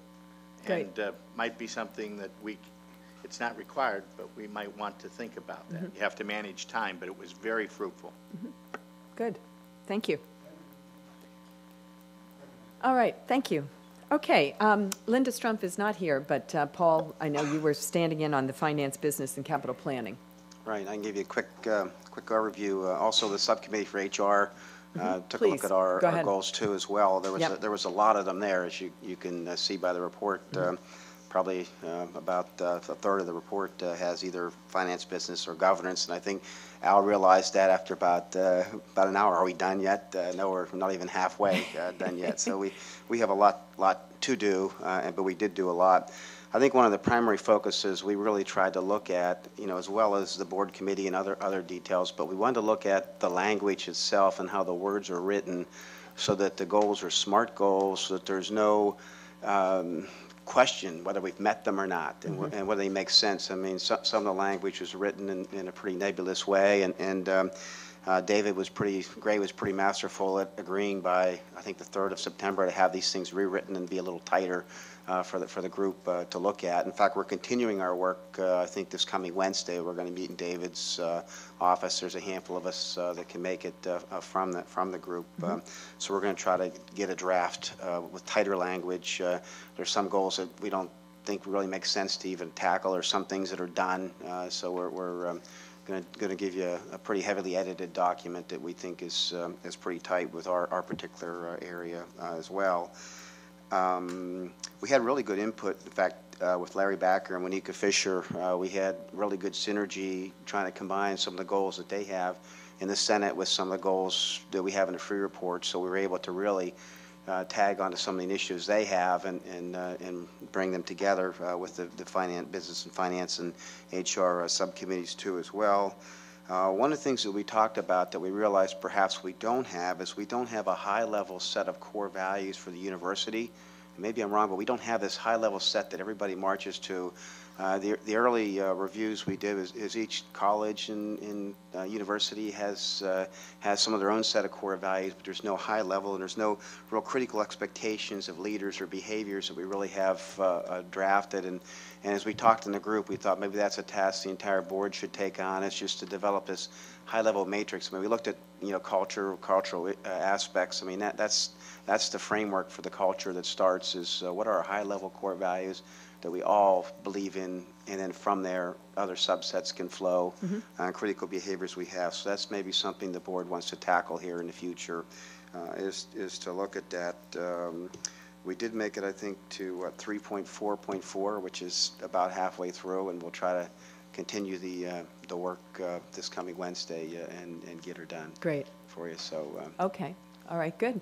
Good. And I think because it's so voluminous, when the accounting firm arrives, it's going to help not only with the restatement of what are those objectives, but then the tracking of it, because, I mean, it's an enormous undertaking to have all of these. We took some and broke them down into multiple subsections and trackers. And I think when the accounting firm comes, they'll help us tighten up the language a little bit better. But at least we can tell them what we think we mean by some of these goals, and then they can take it and tighten it up from there. But I would encourage each group to look very, very specifically and tightly at the language, because we're going to be held accountable for meeting what it says right here. And if it's nebulous and you can interpret it one way versus the other, we're going to get ourselves in trouble perhaps long term. So really take a look at the language and make sure it's tight and there's specific, measurable, actionable, timely, relevant goals that we can say yes, for sure we've met it because we did these three things. And I would follow up on Paul's remark that if there's anything you're going to dismiss, we're going to have to really highlight that and have good reasons why we're dismissing it, which is okay, but we should be very discreet about it, not just let it drop on the floor. We will do that. We spoke about it briefly in our meeting, and our administrative staff who were there assured us this would be possible, but we had one we were looking at, I forgot what it was now, but it referenced a policy. And I said, gee, it would be nice if when this is all done in final form, or when the new form is out, you could hit that box and up would come a longer description and a link to the policy. They assured us, Joe did, David, that would be the case. And in the example you just gave, Trustee Silvas, presumably if there was one that we had a different view on, for whatever reason, there'd be a fulsome explanation that you could access and understand that for everyone to see. So I was encouraged by the very quick response that was part of what was in the RFP. I think that'll be really helpful to us. Okay, any other comments on finance or human resources? Great, thank you, Paul.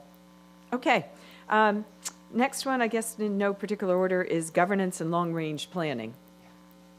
Okay, thanks, Dennis. We had a good meeting yesterday. As I indicated earlier, both our faculty from Roger Regolf and Peter Mullen were there. I think we're both sitting in the front row there, so it was delighted that they were part of the team, and we had some good discussions. I'll just touch on maybe 4 or 5. We made a lot of progress on the items that were there. One of the issues that have been brought up is kind of taking a look at the span of control, particularly in the president's area as well as the senior vice president of finance and business. As you can imagine, the way we've been structured for many years, and it was this way with Graham Spanier and Gary Schultz, both of those positions had a large amount of people reporting to them. And that's evolving and obviously maybe even further changing because we've got the HR situation that may be reporting up at a different level.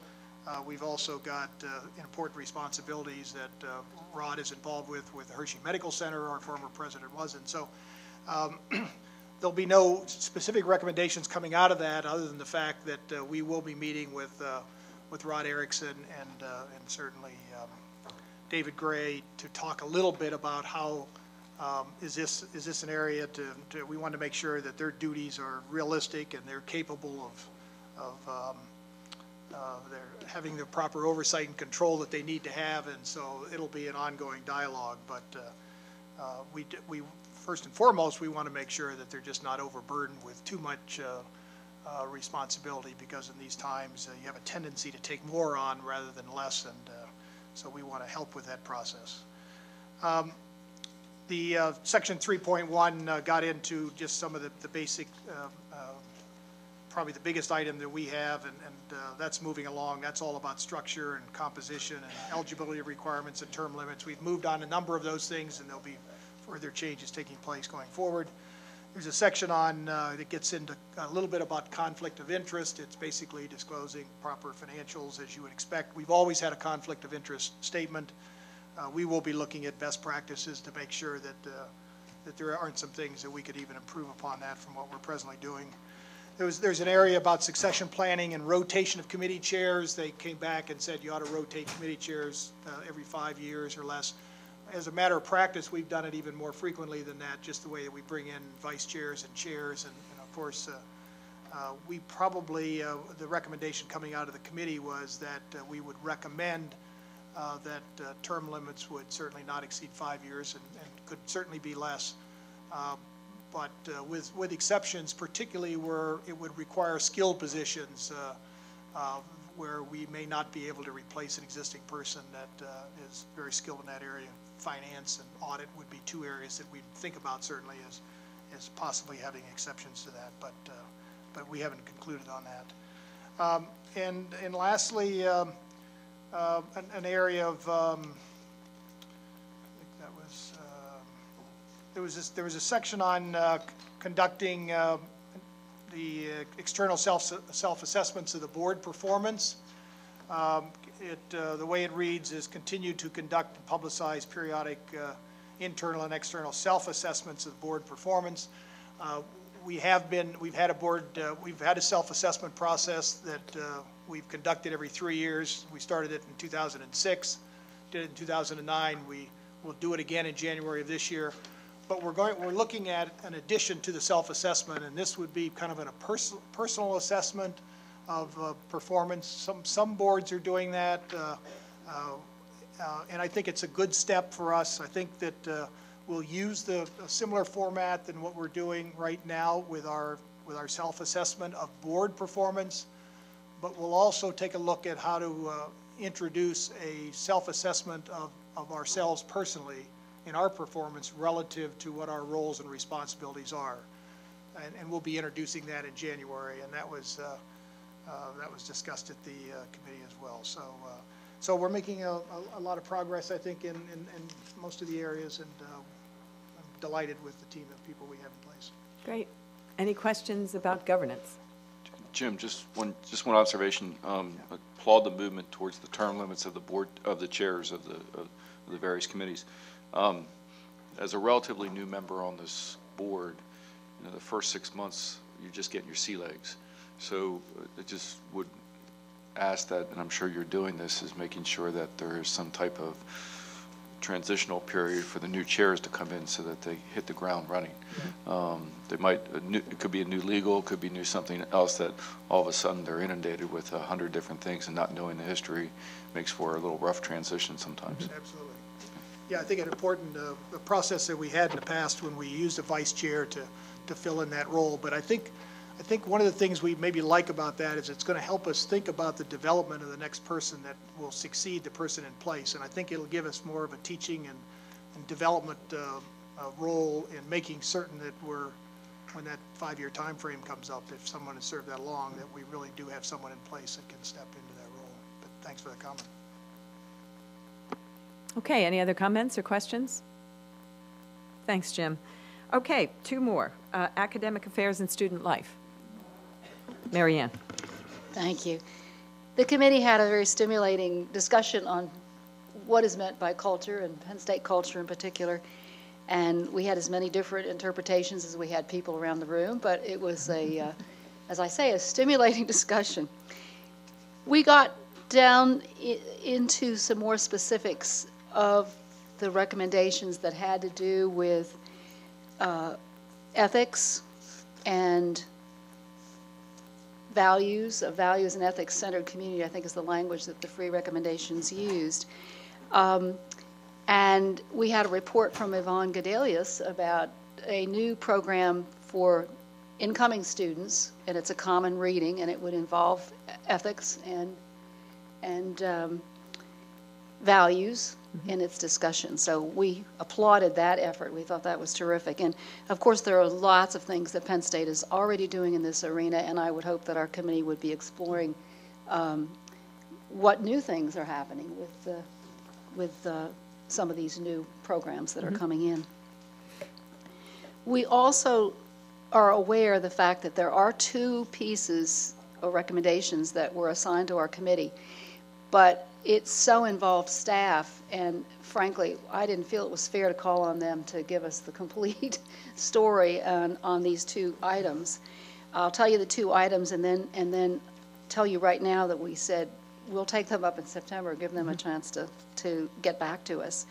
One of the recommendations was that all students should be following the same standards of conduct, and the other one had to do with integrate where possible academic support staff, programs, and locations for student athletes. And I like the fact that it says integrate where feasible, and I guess it's our committee and staff, well, staff's responsibility to help us decide whether that really is feasible. But that's where we are, and I thought that one of the most interesting things to come out of our discussion was a recognition that maybe we should be seeking outside advice and outside information, and I think this board reflected that in the discussion this morning. So great. Thank you. Thank you. Okay, final update on this topic is Mark Dambley with Outreach, Development and Community Relations. Thank you, Karen.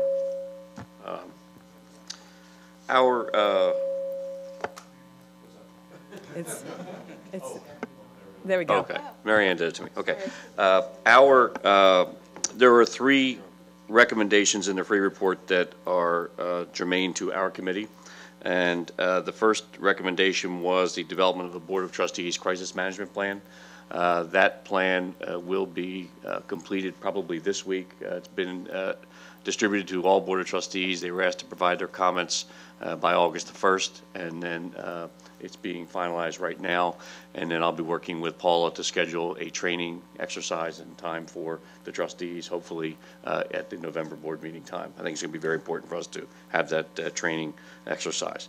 The second will really be addressed in the last thing on the agenda this afternoon was the utilization of social media in our communications, and we will have a very robust social media presence in our move forward plan. And then the third, which was I think important, is establishing opportunities for the broader community to communicate directly with Board of Trustees members.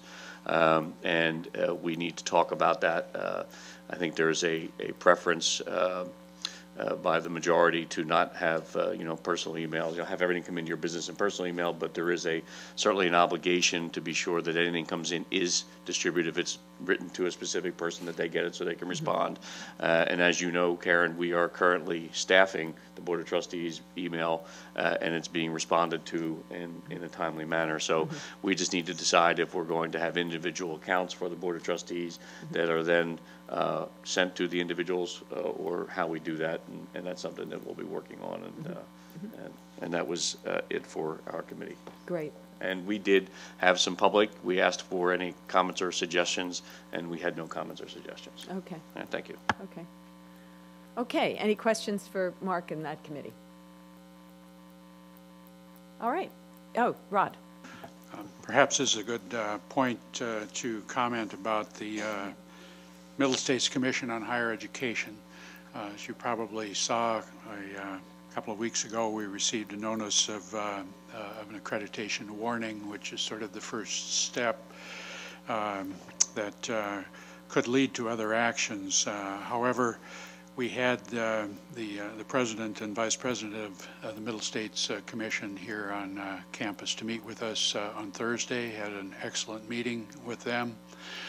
You may recall, as part of that notice, there were 3 elements of the 14 major criteria for accreditation that were circled. One was integrity, one was governance, and one was institutional resources. You may also recall that we received a communication from Middle States, which is our regional accrediting body, back in November after the grand jury presentment, and we responded at that point with a report, and we've been asked to provide really updated, more comprehensive report by September 30th. Which we'll do, that outlines all of the actions that have been taken, that are underway, that will be taken in response to these criteria, 3 criteria that they identified. There'll be a small site review team here during October, and we hope to have all of those issues satisfied in time for the mid-November meeting of the full commission of Middle States. I have every expectation that we either have met or will meet all of those requirements, and that we can move ahead expeditiously to deal with this. Questions? Rod, it's definitely down here. A comment came up as part of our meeting that the issue of the accreditation was not communicated to parents of students here, and I think obviously if I were a parent who had a student here, I mean this I think when the news came out, obviously it was of great concern to a lot of people, and I think the Middle States came out pretty quickly thereafter and tried to clarify exactly why they were doing it. But I think sometimes we take for granted the easiest people that we should be communicating to, and just perhaps moving forward, and even now just reaching out and doing that little bit of communication with parents, students, and perhaps even alumni who may be concerned about what this means to their degrees, and especially in the age of electronic technology and email. If we can just make sure that we're mindful about communicating, even if it's we don't have a lot of information, but even if it's just communicating what we know now and promising to keep them updated, I think we would go a lot farther with keeping our constituents happy. So I hope that we just keep that in mind as we move forward. I know we're all not perfect, and sometimes we all drop the ball on things, but that was raised in our meeting, and understandably so. I think as a parent who's paying tuition here, that would be a concern for me too. So I just wanted to bring that up, and hopefully we can, as we move forward in this process, try and keep everybody up to date on that. We can certainly keep people informed about the process, no question about that. Sam? Karen, since we strayed off the agenda just a little bit, Rod, would you tell us where we are in the Bruce McFerrin situation?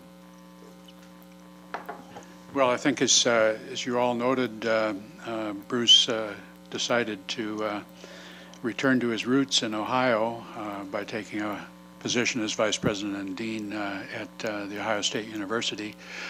He will be here until the end of October when he starts his new job in Columbus.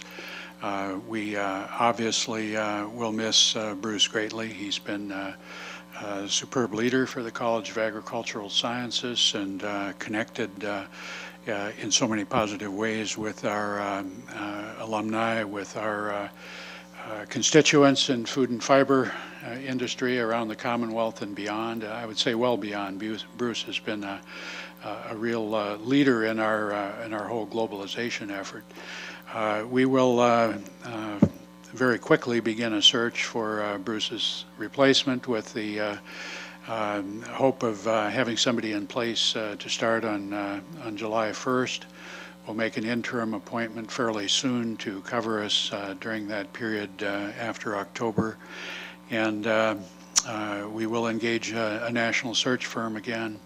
And Penn State has one of the premier colleges of agricultural sciences. I don't have to tell you that, Sam, in the nation, in the world. And I fully expect that we'll have a very robust pool of candidates for that position. Any other questions for Rod? Yes, Carl. Not a question, but Rod, I'd just like to, I don't know if a lot of trustees know, I know Mary Ann did, last week we had Ag Progress Days, and I'd just like for you to share with the faculty and staff that put that show on. They really did a wonderful job, and I think it was the biggest attendance we've had in probably 10 years out there, but they really did a great job. They did indeed. It's always a real treat to have Ag Progress Days come around every August. It's one of the highlights of the year for me.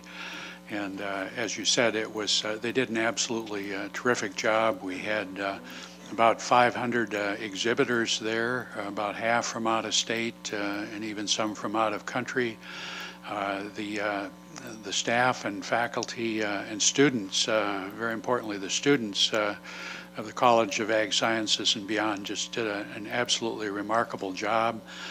The weather cooperated with us until the very end, until Thursday evening, and it was just one more of the many ways that Penn State shines in serving our constituencies with educational and other programming. Terrific event. Yes, Mary Ann. The president's probably too modest to tell us that he had a classic tractor on display there. It did get quite a few pictures, yes, and I've had quite a few comments, but I always remind people it's far too nice to take out in the field. Just look at it, right? Al? Rod, what were the three? Integrity, governance, and what was the third one on the accreditation? Third was institutional resources. Are there any universities in the Big Ten that are not accredited? Are they all accredited? No, everyone's accredited. Let's do two. Any other questions for Rod, since we might as well just have this be the Rod interlude here? I have one actually, Rod, about getting this designation as one of the top 50 universities in the world. What can you give everybody a little more feedback about what that means? There are, of course, a lot of rankings and ratings of universities that take place, especially this time of the year, it seems, maybe because we're getting into the ranking season for a lot of other things. But there are some that we pay far more attention to, especially the ones that rank us more highly. But as you've heard me say before, one that we have always paid a lot of attention to is the National Research Council, and you may recall that a couple of years ago now we had a very extensive review of over 60 of our doctoral programs, and we absolutely just came out terrifically well. It was a tremendous reflection on our faculty and staff and students. There are others that we also look at more closely that are based more on on real data and analysis than many of the others that are some like are more reflective of wealth and input than they are of actual student outcomes. The world ranking of universities that's done out of Shanghai Jiao Tong University, which, by the way, is one of our international collaborators in China, really looks at a lot of hard data about research accomplishment, and other kinds of indicators. And we were ranked in the top 50 of that ranking among 1,200 universities that are ranked. And of course, there are literally tens of thousands of universities across the world. So to be within that top 50 ranking is indeed quite an accomplishment. I should add that I believe 5 of our other Big Ten universities were also in that ranking. So I think. We're very, very pleased to see that kind of recognition that our faculty, staff, and students are achieving. Okay, any other questions for Rod? Okay, one update that is apropos to Stephanie's comments. I guess the information about the Middle States was sent to all faculty and staff, put on the student newswire, sent to parents and families newswire, placed on Facebook, posted on Live.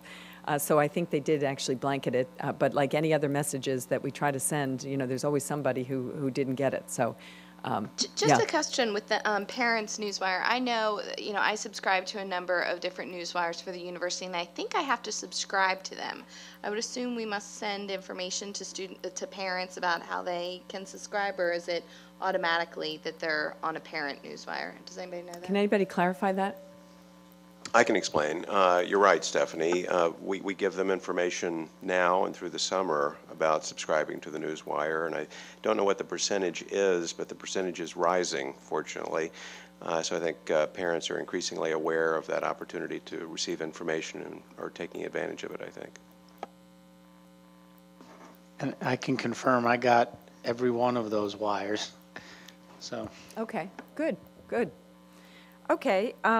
So let me just kind of close off on that portion of the meeting in 2 ways. One is to say that there's also, back to the free report recommendations, there are many that are listed as all in terms of the category. So clearly, I know collaboration was mentioned earlier. There's a lot that we're going to have to collaborate on, because I think there were several that were listed as all. And so we have to keep that in mind as to how we'll get, when it says all, that means we're going to have a forum where we come out of our committees and into a broader context to work together on those. Okay, then the only other thing I would say about the consent decree and athletic integrity agreement, we talked about that yesterday, and Steve Dunham gave kind of the core points of what is it that it's looking like. We have yet to execute the AIA, Athletic Integrity Agreement, but Steve did a good review of what are the things that we'll have to execute against within that agreement. I don't think the categories are going to change too much between now and execution. So it's going to be important that we follow the same process, although it'll be mostly athletically related, to have this oversight with both the accounting firm doing their ticking and tying, and then an oversight capability from the board of how is that going. And obviously Dave Joyner's in the room, and he owns the oversight within athletics for what turns out to be a pretty comprehensive set of changes as well. Okay. I know that the next topic is the Outreach Committee report, and actually both of our Outreach Committee chair and vice chair have just left the room, so that's not too great. Yeah, let's give him a second to come back so he can do the proper introduction of Richard Edelman, who's in the back of the room. Yes, well, you know what, if you'd like to take a break, why don't we do that? Why don't we say, if you can be back at 11, then we'll be fresher probably. Okay? Great. Thanks.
see if I can get.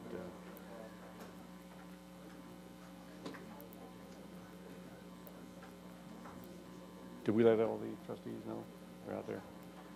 Missing Cannon and Lebrano.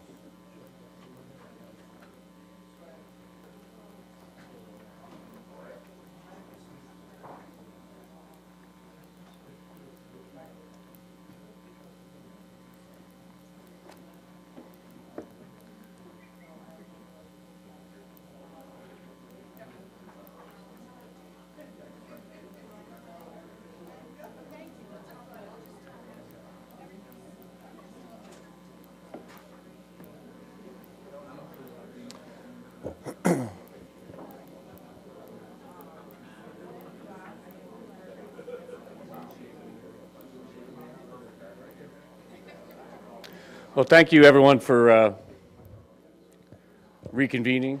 Welcome back, Mark. Glad you could join us. Yeah. I apologize for breaking up the party.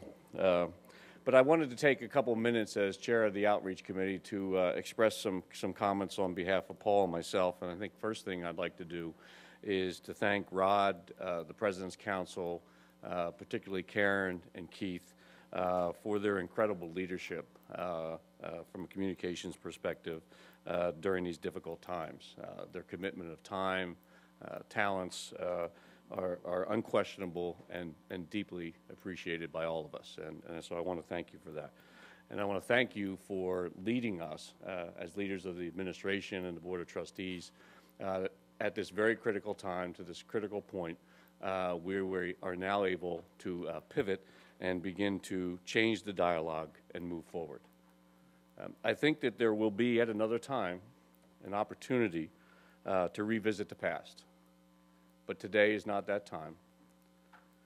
And I think there should be no misunderstanding that the time to move forward is now, and the commitment to move forward is overwhelming from our students, our faculty, our staff, our alumni, and our trustees.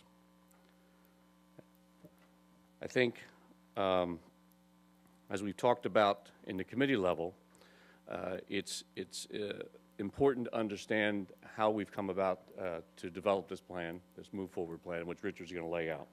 And it wasn't a plan that was developed by the Board of Trustees or by Edelman.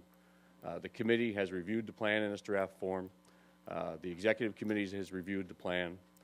Karen and Keith have convened meetings that we have attended with President's Council, with the faculty senate, with the staff advisory board, with students, alumni, and a special advisory committee that Karen has put together. We've gone over that plan, we've sought input from them, and we've made substantive changes based on their input.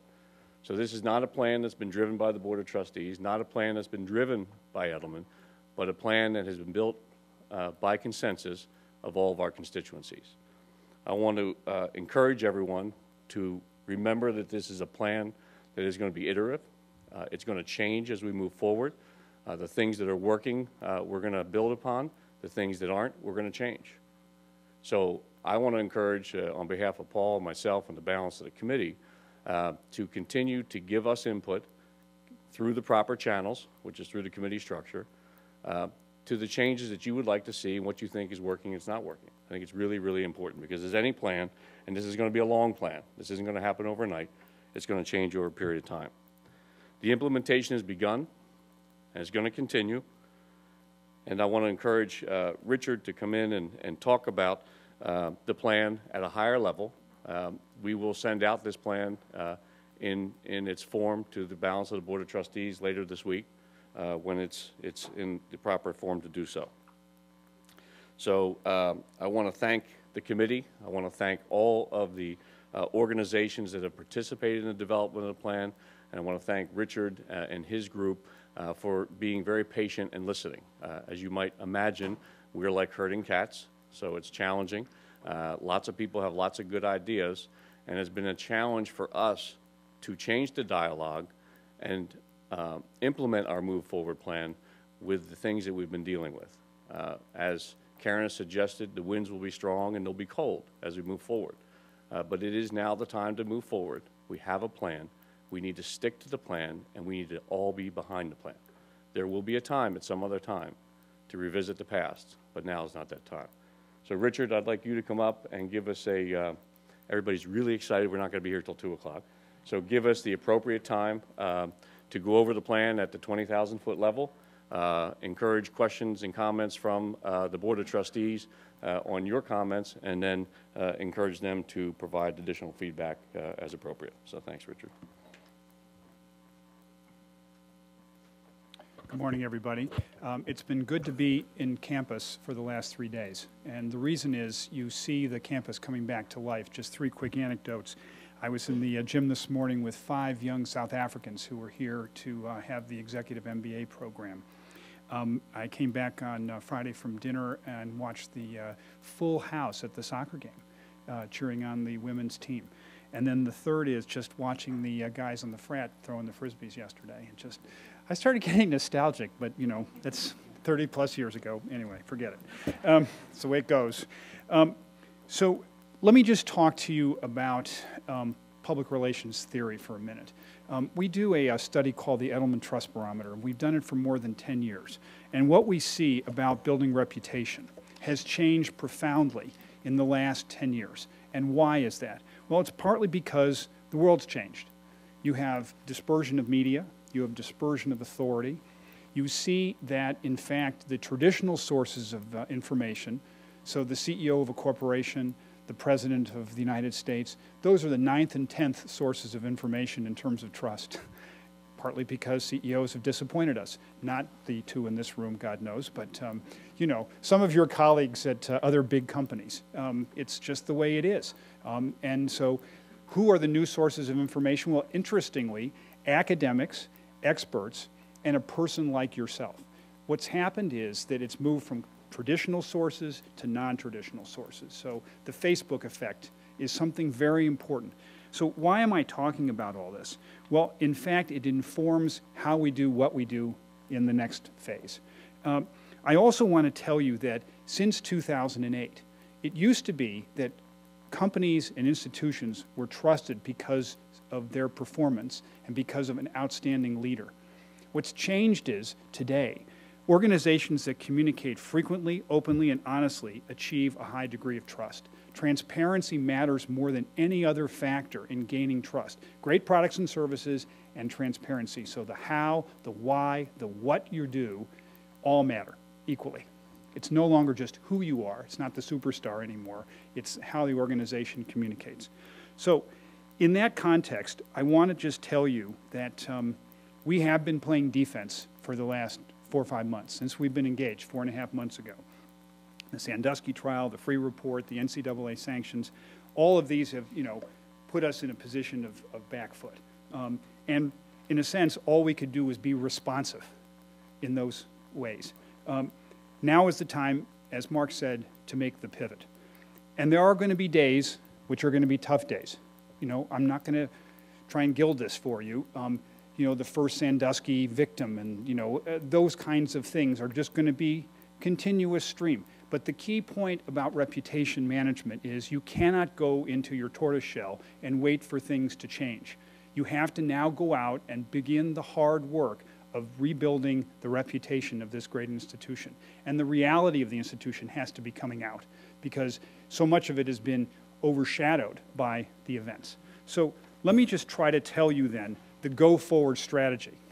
The strategy depends actually on what we call an inside-out approach.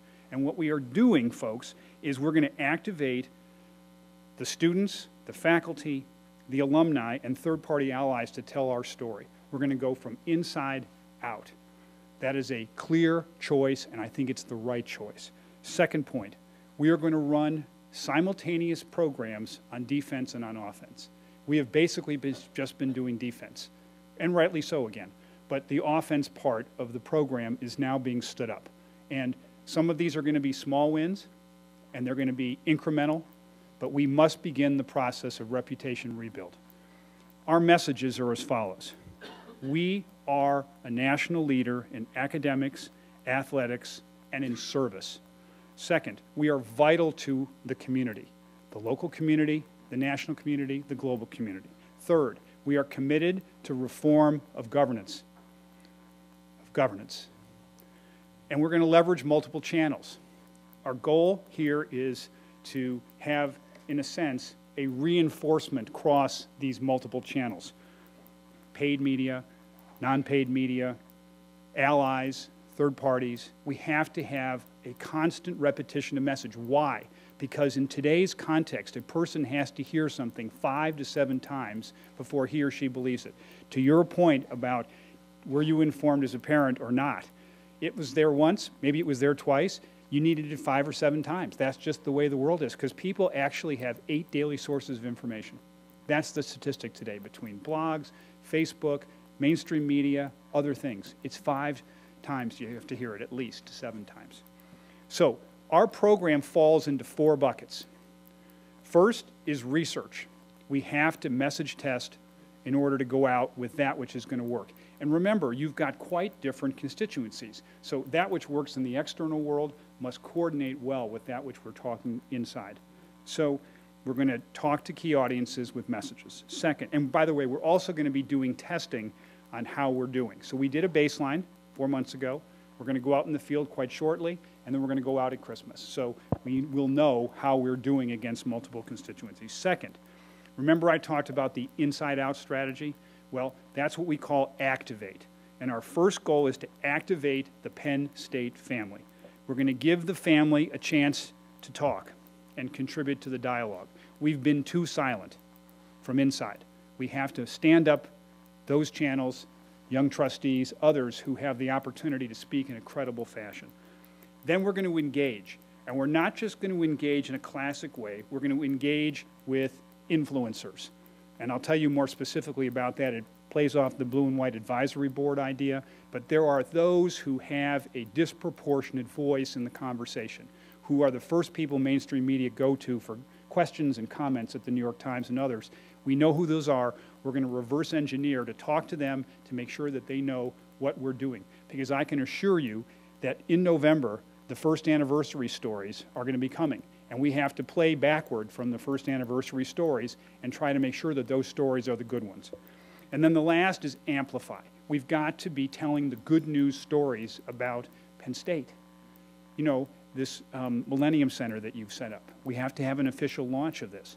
We have to do a better job of just great work by professors all over the world who are making a great contribution. We have to tell the good news stories. That's just PR 101. Anthony knows this is classic. Okay, so let's go to the specific parts of the program. And the first part of the program, as I said, is activate. You will begin to see activation next week. The Faces of Penn State rolls out next week. You may recall that our idea that we presented to you about 2 months ago was to put up about 100 faces. These are professors, these are students, these are alums, these are, in fact, people who are in public service, these are people who are in business. These are distinguished people who are absolutely the faces of Penn State. These are the new faces. And what we're going to do with these faces is put them on posters all over campus. We're going to put them up on the web. And also, these people are going to be living in the sense that they are going to be telling their own story. So here's what I, Mr. Professor or Ms. Professor, am doing in Zimbabwe and in public health. And so we begin the process from inside out. And by the way, we're also going to be doing a video with some of the faces at the football game next Saturday. So it's the beginning of the program.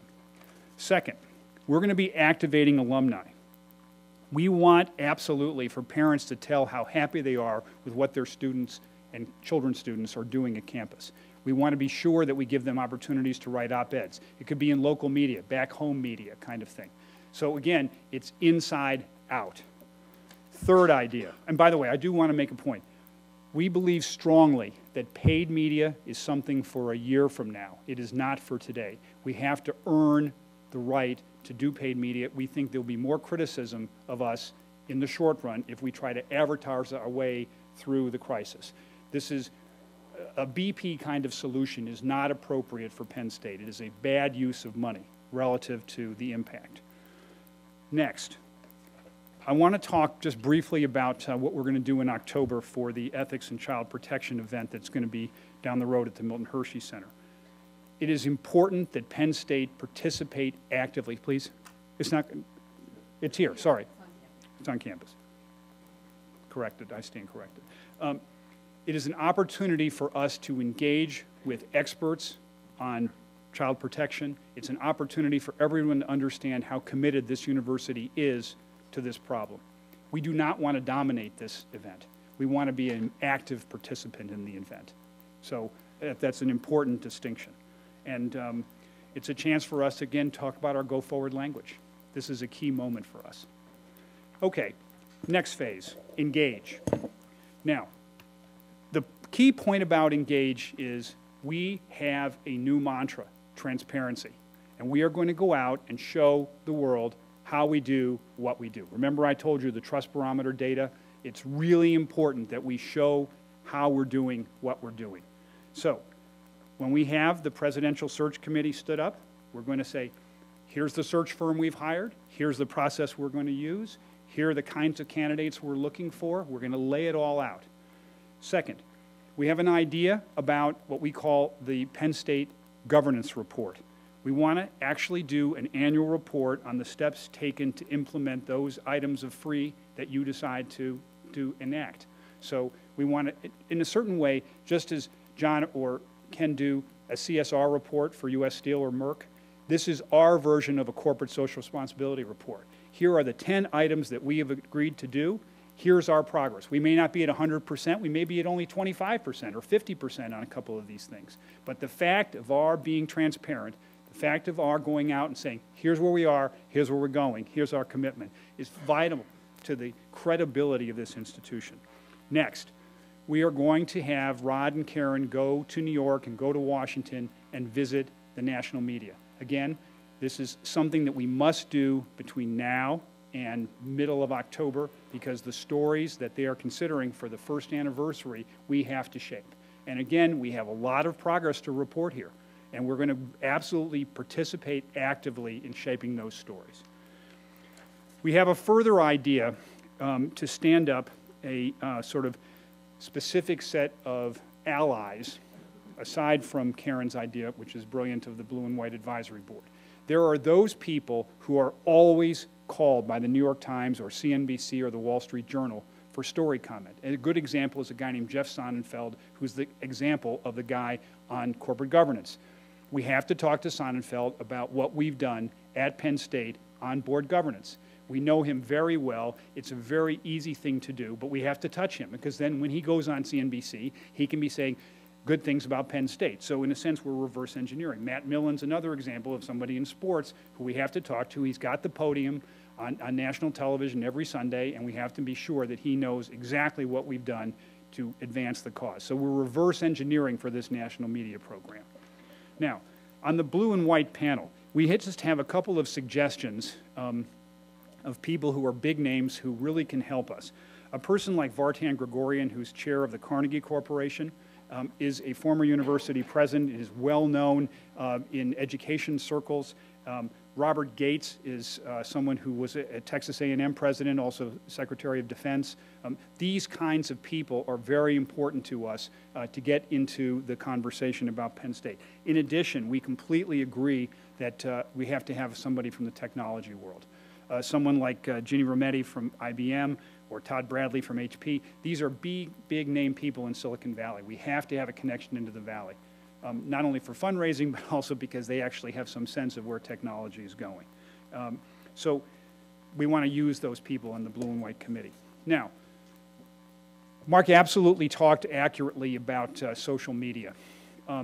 I would say that our progress site is a good first organizing concept, but that's all it's been so far. Now we have to put our foot on the gas pedal. We have 4 ideas for social media. The first is reactive, challenging the negative. And it's particularly important when you have something like ESPN.com that drives conversation on Twitter and Facebook.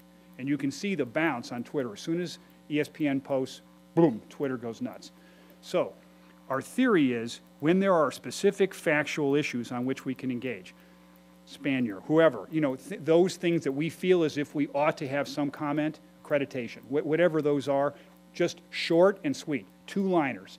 The university said the following, blah, blah, blah, and get out. Don't get into conversations and fights, but just state the affirmative. The second pillar is proactive. We have 3 or 4 what we call issue pillars that we're going to invest in. So health science, philanthropy, child protection, deal with bloggers, make sure that they are absolutely recognizing all the work that we're doing in these areas. Third, opportunistic. So for instance, you've got the football players wearing the blue ribbons on the back of their helmets during the games. So we actually have to take advantage of this window. Why are we doing this? What are we doing? Maybe a player talks, so that's opportunistic. And then fourth is what we call easy wins. So we're going to stand up the Nittany Lion on social media. That person's going to have a persona, and we're going to make that person a character. And that, we believe, is a sort of easy win, just as an example. So that describes our social approach. Now, let me bring it home with our last phase, which is amplification. One of the great things about this university is its commitment to service. And we believe fundamentally that you have so many activities, but it's never sort of been brought home to one place. So we actually did this for Nissan. We created a thing called Nissan Neighbors, because they had all sorts of different things they were doing all over the country, but nobody ever had a sense of the magnitude of what they'd done. So we have this idea of hashtag Penn State PSU serves, and so everything comes back to a place. So whether it's Thon or Council of Lionhearts or Urban Service Experience, all these things we have to add up into something that says Penn State is different because the mantra here is service. We even have this idea maybe of a National Service Day. We can do that next year when we have a little bit more time. But the idea is aggregate all of the good that you are doing in a single place. We're going to have it up on your website. We're going to also have it up on Progress, and we're also going to have a special site about PSU serves. Okay. We also are going to do sort of classic public relations in the sense of we have 4 or 5 storylines. Penn State researchers get a $1 million green light to create nano cancer treatment. How are we going to use that kind of storyline? Well, Pittsburgh Post-Gazette, or get something in Atlantic Monthly. Do something also posting it up on YouTube with the researcher, and then point bloggers to this outstanding research team. 14 freshmen start their Penn State experience studying sustainability in Jamaica. How would we use that? Well, hometown newspaper. One kid maybe from Cleveland, get a story in the Plain Dealer. Do something on Huffington Post with a slideshow of the kids working in Jamaica with locals. We also can do something on Flickr by putting up the students' personal photos from the trip. Again, this is PR 101, but we've got to stand up this kind of activity. So if I could summarize what I've been trying to tell you, it is time to turn to the offense. It is time that this proud university begin to tell its story again. There are going to be hard days, but you're going to run a parallel path of defense, which we've been doing, and offense, which we have now stood up. So with that, I want to thank all of you for the opportunity to work with Penn State. Thank you, Richard. Anthony. Are we still intending to do a Penn State engagement roadshow? Is that part of our plan? I heard you say that Karen and Rod would be going to New York and D.C., but are we going to actually engage the alumni? Because I continually am asked when we're going to start that tour, because we promised it a long time ago. I don't recall us promising an alumni tour. I mean, I think we are committed to getting out, and we have talked in the committee. I know that that Dr. Paul is going to be doing a session with Ben Clark's group up here in November. Stephanie will be at the Berks campus in November, so we will be getting out to some of the Commonwealth campuses and communicating, and that's something that we could certainly take out under advisement. I don't think we want to replicate the prior alumni show, and so we haven't really talked to the Alumni Association about that yet. But Katie, as you know, is on our committee, and I'll engage her in that conversation. Well, the reason I ask is I was looking at notes before today's meeting regarding that listening tour that was promised, and I'm being asked, I mean, virtually every day, and if you read the social media blogs, That's a question they're asking. In fact, somebody's even has a satirical countdown from the day that it was first promised. So maybe I should have to explain to them that they misunderstood what that listening tour meant. Yeah, I would say, Anthony, that actually when I said listening tour, I wasn't necessarily thinking going out to all different groups of alumni. We have been doing multiple listening tours, as was already mentioned, faculty senate, staff group, alumni. We have a council of kind of an informal group giving us feedback. So I don't necessarily think we thought it was a roadshow. Maybe it was misinterpreted. And I think we should probably think further about what's the best way for us to engage? Well, I bring up the roadshow because in the draft document that I had, there's a reference to a Penn State engagement roadshow with location. So it must have been pulled since the version that I received as a member of the outreach committee. I don't know that it was pulled. I think there's just, lots of different ideas swirling around, and we're trying to just get to something that's tight and executable. And I think you can't do everything at once, Anthony. So I think there's a process and there's timing for everything. And as we move forward, if we think that implementing that particular strategy is appropriate at a specific time, we'll do that. Are there any particular plans other than for the football game this coming Saturday? On the faces of Penn State? Or Yeah, I mean, I suggested to Jennifer, there's a lot of things. The NCAA situation was really pretty much geared at a lot of it was geared at the football, but we have a lot of really positive things. Our guys, we were the top in the BCS academically. We're #1 graduation rate. We got 30-some players over a 3.5 average. We have most college with university with academic All-Americans. Something like that, I would think, the positive aspect of that is putting across the scoreboard or something, because that's a great idea. These are really big things, and fly in the face of what the NCAA did to us. And you can't go against the NCAA, but you can certainly show the positives. Well, one thing we learned this weekend was you had 19 students who were in the Olympics and 5 medal winners, and we are absolutely going to be all over that from Monday. Who, where, why. How do they train? Local media stories back in home market. Yeah. So I get your point. We take that. Good idea. I'm sorry. Particularly at the football game for the football players and the people that are into this, and all the positives that actually the culture that you want to talk about. The culture is pretty good, actually. I mean, Al, what we've talked about, and I think maybe subliminally it wasn't obvious, but that's what we're talking about the positive things, and we'll be going into all different channels to be able to communicate that. And I think it's important that we not talk about it in the face of the NCAA or in the face of these things from the past, but we talk about it moving forward. So your ideas were good ideas, and we're absolutely going to be talking about all the positive things, and not just about those things on the football team, but about the Olympics, about the academics, about the research, and really moving the dial in all different directions. And can I add to Al, though? I mean, why aren't we addressing directly, since Richard said it's time for us to go on the offensive? The NCAA sanctions were against Penn State and impact our football program, yet we have all these wonderful positives from football, academically oriented. This first game, we're going to have national media attention like no other game this year. There's no question. I can guarantee you, if you go to that area that once housed the statue, you will have people leaving things, and the media will be drawn to that. It's a guarantee. So when they walk into the stadium, why not prominently display all those successes, the academic successes? That's who we are. Yeah. This wasn't football. We're an academic institution. So why run away from that? To play, I'm sorry. Go ahead. I was going to say, I guess the question is, who needs to do that? Obviously, Edelman has a part of that, but there's certainly a university side to that, how can we, and maybe it's looking at Dave, who's chatting at the moment, I don't see any reason why you wouldn't have all that information up on the scoreboard and have whoever does the announcing hit it every, quarter. TV will then pick it up. That's one way to get that out there. Yeah.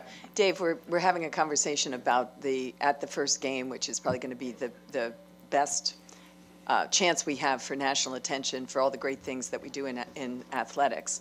Maybe you already have some plans, but what was suggested was that we really get the key facts about how outstanding we are in athletics on the scoreboard, announced by the announcer, you know, and maybe you already have some plans. The academics. Yeah. Yeah, I'm sorry, Dave. Go ahead. We have some plans that are good, and we're, it's not top secret, but it's sort of semi-secret. And so, yes, we have some very interesting things planned, which will show this university given all aspects of student life and university life, not just athletics. So, yeah, but it shows the intersection of those things, and I think that's good. Excuse me. Just, if I could be so bold, I mean, I can envision, if you've seen, we do this on the scoreboard where you put up an athletic event and they have four, I see it at Eagles games and Phillies games, we have 4 choices and then they take the choices off time until you get to the winner. So wouldn't it be great, I mean, it's a little bold, but wouldn't it be great to say what university had the highest amount of football player graduates and put Ohio State, Michigan State, Penn State. So 108,000 people, and all of a sudden Michigan State's name goes off first, then Ohio State's. And you got Illinois who was on this campus. So how about putting up the next slide for the academic side of football and have Illinois and Indiana and Purdue, and 4 times during the game, once a quarter at a timeout, 108,000 people see on the screen that on academic-only issues, where we have our peers of the Big Ten, Penn State was the leading group, you'll get standing ovations. If you want a pivotal change, that's a way to do a change. Good idea. Make sure you include LSU in that. And Oregon State. So David's here. He's taking in this feedback. John. I'm not a media type. I'm way out of my zone here. But don't they normally on televised games have a message about the university, or a short message of some kind? Usually the president. And it's been done in different ways. Perhaps we could give some thought about how to harness some of this energy and ideas around the table to maybe make that really unique. And I know there was one last year where it showed a whole bunch of snapshots, and somewhere in there it said, Penn State #1 by corporate recruiters. I mean, I thought, for my life, I thought that was a pretty good thing. So, and you could do the same thing with some really good things in academics and athletics. So I just think that we could maybe renew our thinking on that. Again, I'm not a media type, so I'm not going to volunteer to do it. But if there's some way to make that this time really special, it might be a good thing. I have no idea how to do that.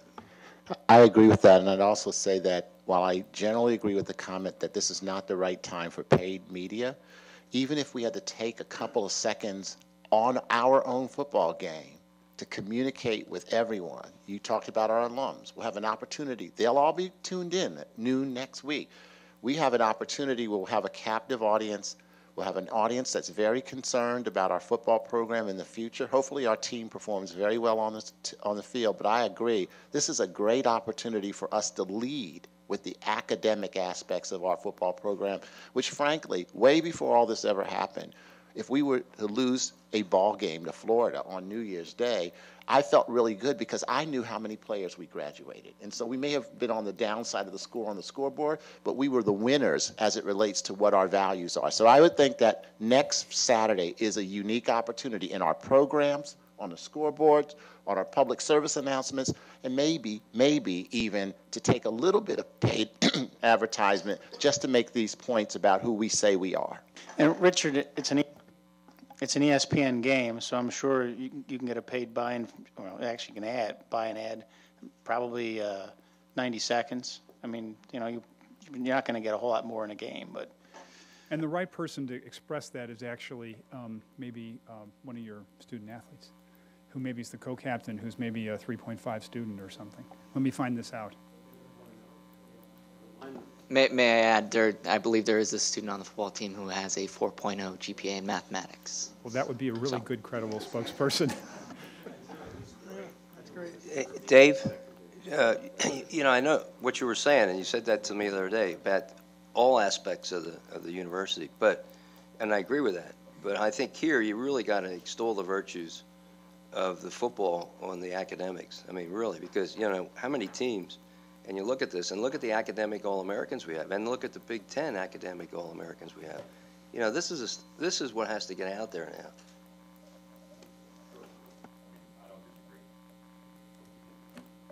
Got it. Thank you. That's helpful. Very. Yes, Richard, the plan sounds, this is Paul Silvas, the plan sounds really good. It's really exciting. It's invigorating. Think about execution, manpower, time. I mean, do we have some backup help for you to get all this stuff done? I mean, doing articles in local newspapers and identifying people, et cetera. I'm just sitting here thinking, holy smokes, who's going to do all this work? So we have Dave Latour, who's superb for local media. We have Michael Holloway, who's worked with me for about 7 years for sort of the positive side of the national media. And then we have Jen, whom all of you met, hopefully, Jen Thompson, who's working on that, which is sort of more defense, which we still have to play. And we've got probably a dozen people or more working on this business. So we have a social guy named Mike Krimpaski, who was up here on Friday, some of you met, who's going to stand up the Nittany Lion on social. So we have a demi-army, certainly a volleyball team. How about engaging the alumni maybe to get them to send us stories or to get them to help too as well? So you really increase that army? We met with the President's Council and made that ask on Friday. So good, yes, we need a bit more on that. Another thought, he's present. We have a great Penn State story in this room, sitting at the end of our table. Adam, and you might, and I didn't talk to him in advance, but there might be an opportunity to have Adam as a great representative during that first weekend, because everyone knows Adam as well. So just so you know, during the break, I discerned that, gave him my card and said, we're talking on Monday. I'll be ready. Thank you.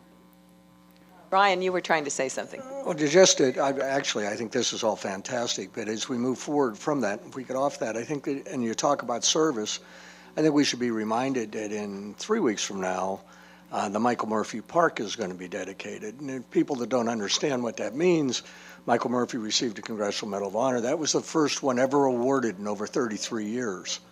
That's the military's Nobel Prize. That's the military's National Science Foundation. And it was only one in 33 years. So I think that if you want to talk about service and have that kind of theme, I think that's an outstanding opportunity to do as well. Done. Great. Thank you. I didn't know that. And just so you know, one of our own is going to be tossing the coin for that game. The Navy game. By the way, you don't want to probably don't want to compare the graduation rates with Navy.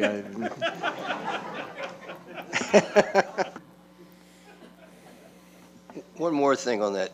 The African-American graduation rate is the same, and it's much higher than all the other universities. It's 87% on the football. Great.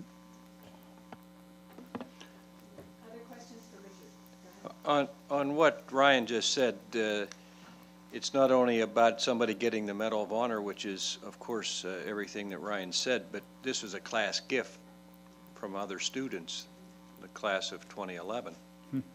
So it isn't just about one person. This is about the philanthropy and you got it. And Penn State students who recognize the importance of serving our country. And excuse me, that's exactly right. We need to remember, too, it's not the Michael Murphy Park, it's the Veterans Park named Michael Murphy. So it's about all the Penn State veterans. And that's a perfect social media opportunity. That's too. What I'm thinking. Well, social media, all kind of media, I would think. Yeah. Madam Chairman. Thank you, Richard, to you and to your staff for all the help you've given us. Thank you. Okay, any other business? Yes, Keith. I'd be remiss if I didn't recognize this. There's been discussion about a divided trustees board. That's not what I witnessed today. I witnessed a united board, and I just invite those on my side to join with me and those in response. We are Penn State. There you go. I do have a question for you, though, concerning the body. Speaking of a house divided, the other question I'm getting regularly is, when are we going to fill the vacant seat on this board? Because the alumni feel underrepresented. Yeah, and that's been popped over to the governance committee for discussion, and so I'm sure there'll be a meeting soon to discuss that. Yep. Okay, so thanks everybody again for setting aside so much time together this weekend to talk about the future of Penn State. Thanks, and see you in September.